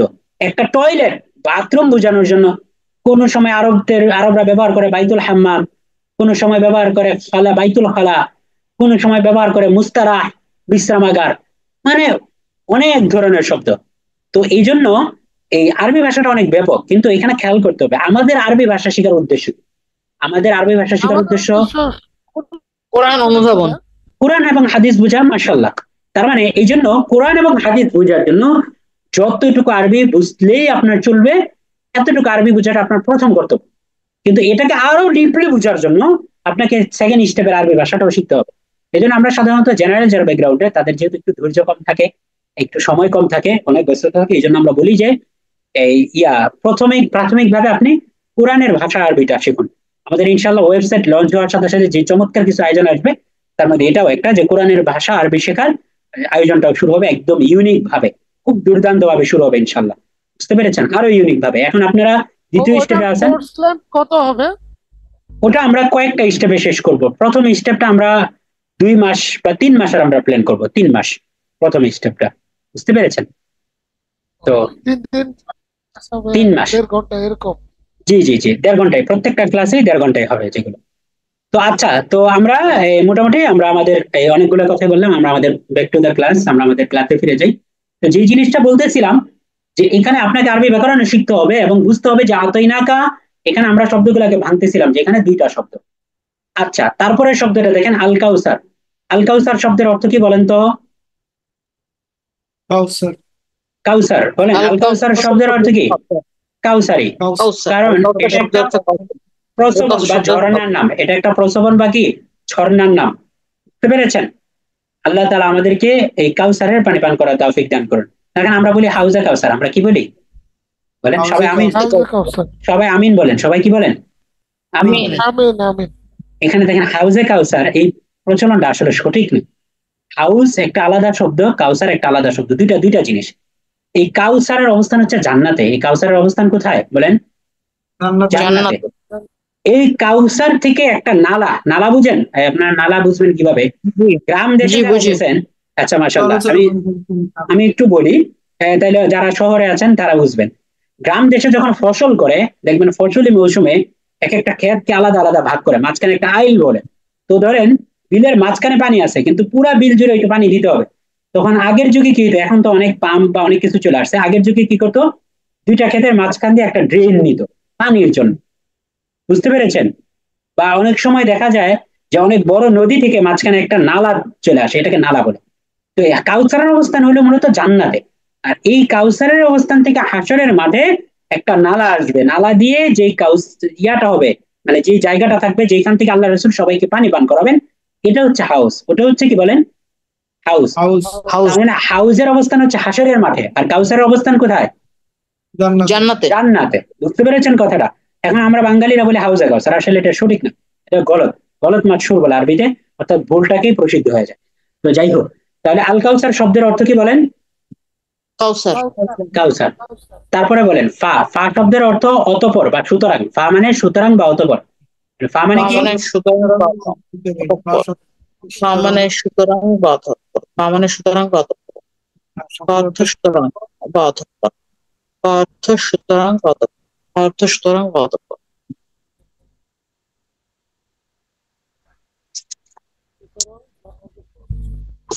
ফা অর্থ সুতরাং বা অতঃপর।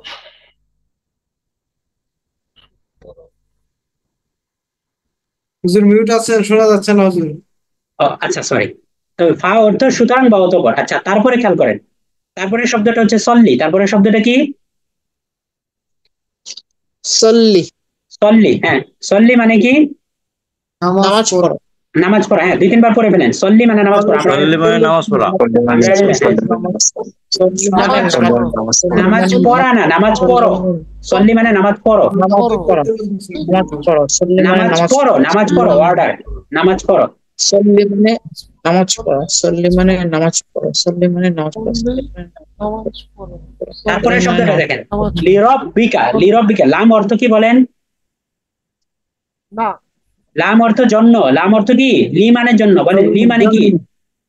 বলেন লি শব্দের অর্থ লামজের লি। লামজের লি অর্থ জন্য, মুখস্থ করে ফেলেন। লি অর্থ জন্য। বলেন লি অর্থ কি? জন্য। জন্য। দেখেন লা মানে জন্য না, লি আসলেই জন্য হবে। লামজের লি অক্ষরের অর্থ হচ্ছে জন্য। মুখস্থ করে ফেলেন, লি অর্থ জন্য। বলেন মুখস্থ করে ফেলেন, লি অর্থ কি? লি অর্থ জন্য। লি অর্থ জন্য, লি অর্থ জন্য, লি অর্থ জন্য, আর লি অর্থ জন্য। আচ্ছা মাশাআল্লাহ। হ্যাঁ তাহলে দেখেন, লি অর্থ জন্য। রব্বুন মানে কি? প্রতিপালক। কাফ মানে কি? আর কাফ মানে তোমার। মাশাআল্লাহ, আপনারাই তো এখন মানে পারতেছেন। মাশাআল্লাহ, দেখতেন 2 দিন ক্লাস করে পারতেছেন ইনশাআল্লাহ, আলহামদুলিল্লাহ। তো তার মানে বাকি ক্লাসগুলো করলে কি আরো পারবেন না বলেন তো? ইনশাআল্লাহ। ইনশাআল্লাহ। তাহলে হ্যাঁ, লিরব্বিকা অর্থ তোমার প্রতিপালকের জন্য। 2-3 বার বলে ফেলেন, লিরব্বিকা অর্থ তোমার প্রতিপালক। রব্বিকা তোমার প্রতিপালকের জন্য। হ্যাঁ বলেন, লিরব্বিকা তোমার প্রতিপালকের জন্য। হ্যাঁ কয়েকবার বলে ফেলেন। লিরব্বিকা তোমার প্রতিপালকের জন্য। লিরব্বিকা তোমার প্রতিপালকের জন্য। লি টান হবে কেন? লি টান হবে কেন? লিরব্বিকা, লির মধ্যে কোনো টান হবে না। লিরব্বিকা তোমার প্রতিপালকের জন্য। লিরব্বিকা তোমার প্রতিপালকের জন্য। রব্বিকা, লিরব্বিকা, লাভ না, লাম না, শুধু রব্বিকা না, লিরব্বিকা। লিরব্বিকা তোমার প্রতিপালকের জন্য। লিরব্বিকা, লিরব্বিকা তোমার প্রতিপালকের জন্য। লিরব্বিকা তোমার প্রতিপালকের জন্য। তারপরে বলেন ইনহার। জি, 3টা। ইনহার, ইনহার মানে তুমি কুরবানি করো। বলেন ইনহার মানে কি? তুমি কুরবানি করো। ইনহার শব্দের অর্থ ইনহার তুমি কুরবানি করো। ইনহার মানে তুমি কুরবানি করো। ইনহার তুমি কুরবানি করো। ইনহার তুমি কুরবানি। হ্যাঁ বলেন ইনহার অর্থ কি? তুমি কুরবানি করো। তুমি কুরবানি করো। ইনহার অর্থ তুমি কুরবানি করো। আবার বলেন ইনহার অর্থ কি? তুমি কুরবানি করো। হ্যাঁ, তারপরে শব্দটা খেয়াল করেন, শানি আকা। শানি আকা, শানি আকা অর্থ কি? করেন তো, শানি আকা অর্থ কি? তোমার নিন্দুকেরা। তোমার নিন্দুকেরা, তোমার বিদ্বেষ পোষণকারীরা, তোমার নিন্দুকেরা। করেন শানি আকা। তোমার করেন নিন্দুকেরা। তুমি নিন্দা করা। তোমার নিন্দুকেরা, তোমার যারা নিন্দা করে, তোমার যারা সমালোচনা করে, তোমার যারা বিদ্বেষ পোষণ করে, গালিগালাজ করে। তোমার নিন্দুকেরা। একটু খেয়াল করেন, শানিউন। বলেন শানিউন মানে হচ্ছে বিদ্বেষ পোষণকারী। শানিউন মানে কি? বিদ্বেষ, বিদ্বেষ তো বুঝেন, বিদ্বেষ তো বুঝেন। হ্যাঁ, হিংসা বিদ্বেষ, বিদ্বেষ পোষণকারী বা নিন্দাকারী। এখন যে বিদ্বেষ পোষণ করে, আপনি যদি আমার ব্যাপারে বিদ্বেষ পোষণ করেন, আপনি আমার নিন্দা করবেন না প্রশংসা করবেন বলেন তো? নিন্দা করবেন। এখন খেয়াল করেন, একটা জিনিস খেয়াল করেন, এগুলা সূক্ষ্ম বিষয়। দেখেন এখানে আমি নিন্দুকেরা কেন লিখেছি, কেন বিদ্বেষ পোষণ করে? বিদ্বেষ এটা কি অন্তরের কাজ না মুখের কাজ বলেন তো? অন্তরের। অন্তরের কাজ, এটা ইহসাস, অনুভূতি। বিদ্বেষ অন্তরে পোষণ করে। তো এটার বহিঃপ্রকাশ হয় কিভাবে বলেন? কাজে করবে, মুখ দিয়ে, হয়তো হ্যাঁ সে হাত দিয়ে আক্রমণ করে বা মুখ দিয়ে আক্রমণ করে। আর আলটিমেট ডেস্টিনেশন হচ্ছে বিদ্বেষের, যে সে নিন্দাই করে। বুঝতে পেরেছেন? এই জন্য এখানে শানি আকা। শানি আকা শব্দের অর্থ তোমার নিন্দুকেরা। শানিউন তোমার শব্দের অর্থ তোমার বিদ্বেষকারী, বিদ্বেষ পোষণকারী। আর শানি আকা শব্দের অর্থ, শানিয়া মানে কি? নিন্দুক। শানিউন শব্দের অর্থ হচ্ছে বিদ্বেষ পোষণকারী। বলেন শানিউন শব্দের অর্থ কি? বিদ্বেষ পোষণকারী। শানিউন শব্দের অর্থ বলেন শানিউন। শানিউন শব্দের অর্থ বিদ্বেষ পোষণকারী। শানিউন বিদ্বেষ, শানিউন ইউন না তো, শানিউন হামজা। শানিউন, শানিউন, শানিউন, শানিউন, শানিউন বিদ্বেষ, শানিউন, শানিউন আচ্ছা নিন্দুকেরা এবার পড়েন শানি আকা, এবার মুখস্থ করেন শানি আকা তোমার নিন্দুকেরা, পড়েন শানি আকা তোমার নিন্দুকেরা। শানি আকা তোমার নিন্দেকেরা তোমার নিন্দুকেরা, শানি আকা তোমার নিন্দুকেরা, পড়েন শানি আকা তোমার নিন্দুকেরা। তোমার নিন্দুকেরা। তারপরে দেখেন আল আবতার, আল আবতার মানে হচ্ছে নির্বংশ, বলেন আল আবতার মানে কি? নির্বংশ। বলেন তার মানে নির্বংশ। আল আবতার মানে নির্বংশ, বলেন আল আবতার মানে নির্বংশ, নির্বংশ বা শেকড় কাটা, লেজ কাটা, নির্বংশ। বলেন আল আবতার মানে কি? আল আবতার, আল আবতার, আল আবতার অর্থ নির্বংশ, বলেন আল আবতার মানে নির্বংশ। আল আবতার মানে নির্বংশ, শেকড় কাটা। আল আবতার মানে নির্বংশ। হ্যাঁ, এবার দেখেন আজকের ক্লাসে আমরা আর বেশি নিচ্ছি না, যেহেতু শব্দগুলো একটু তুলনামূলক কঠিন, বেশি কঠিন না, আপনি কয়েকবার বললেই হয়ে যাবে। তাহলে আমার সাথে সাথে এক দুবার করে শুধু প্র্যাকটিস করেন। বলেন কুল অর্থ তুমি বলো। করবো। হ্যাঁ বলেন কুল অর্থ তুমি বলো। অর্থ তুমি বলো। একটু খেয়াল করেন, আমরা 38 সেকেন্ড সময় পাবো, আমি একবার বলে দিই আপনারা শুনেন। কুল অর্থ তুমি বলো, কুল কুল কুল অর্থ তুমি বলো।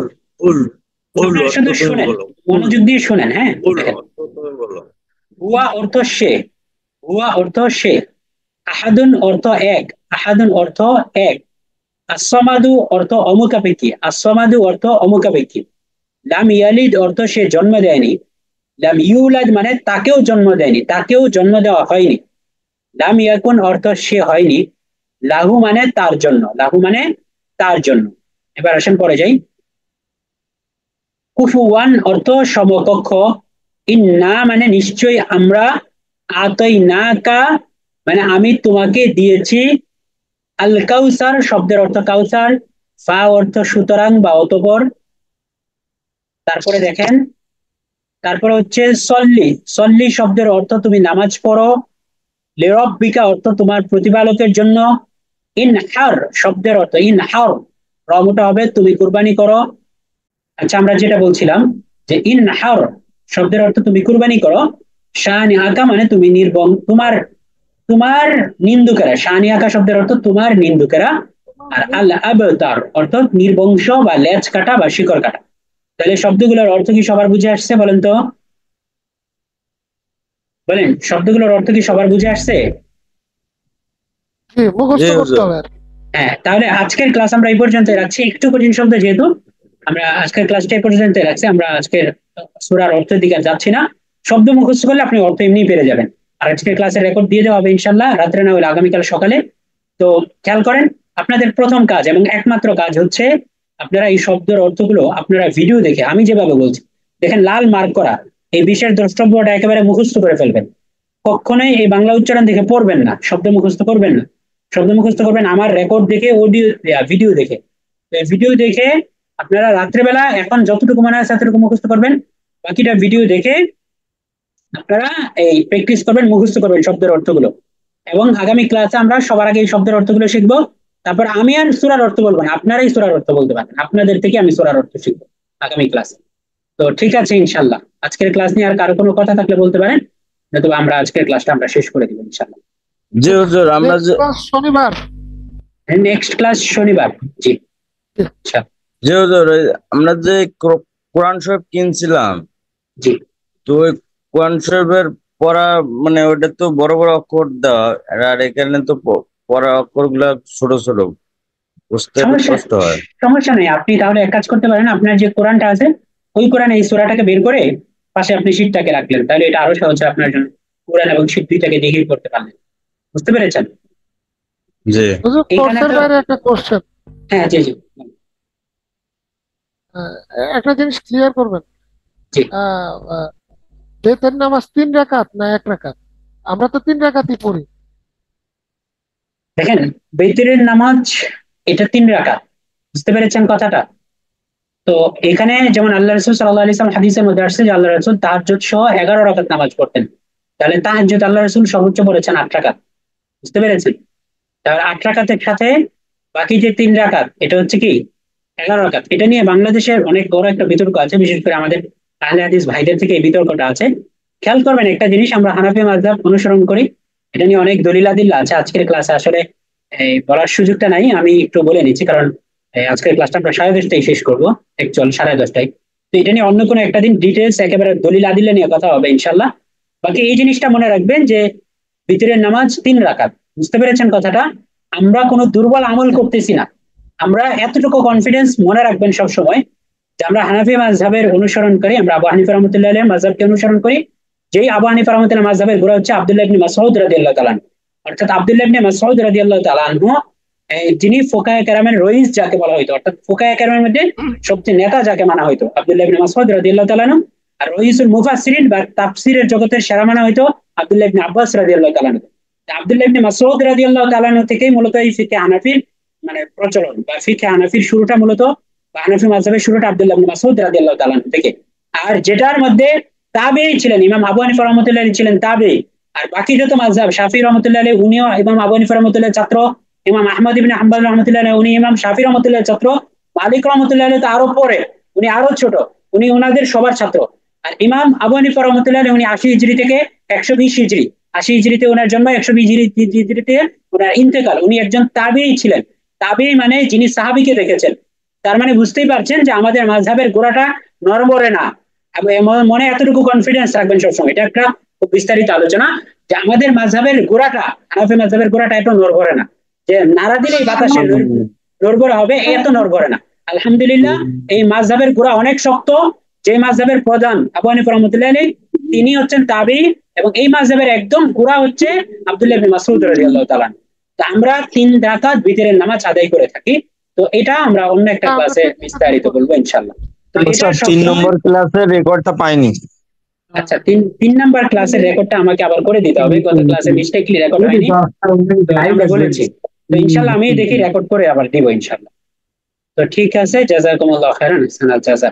আপনারা প্রত্যেকে কিন্তু কুইজ জমা দিবেন, কুইজ কিন্তু কেউ বাদ দিবেন না। রঞ্জু ভাই এখন পর্যন্ত কুইজ মিস দিয়েছেন, অনেকগুলো ক্লাস মিস দিয়েছেন, আরো যারা যারা মিস দিয়েছেন কুইজ বাকি নেই আজকে, আচ্ছা অল্প একটু করে দিয়েছি আলহামদুলিল্লাহ। আচ্ছা, অ্যাসাইনমেন্ট ঠিক আছে ইনশাআল্লাহ সবাই জমা দিবেন। আসসালামু আলাইকুম ওয়া রাহমাতুল্লাহ, সুবহানাল্লাহি ওয়া বিহামদিহি, সুবহানাল্লাহি ওয়া বিহামদিহি, আশহাদু আল্লা ইলাহা ইল্লা আনতা, আস্তাগফিরুকা ওয়া আতুবু ইলাইক। আসসালামু আলাইকুম।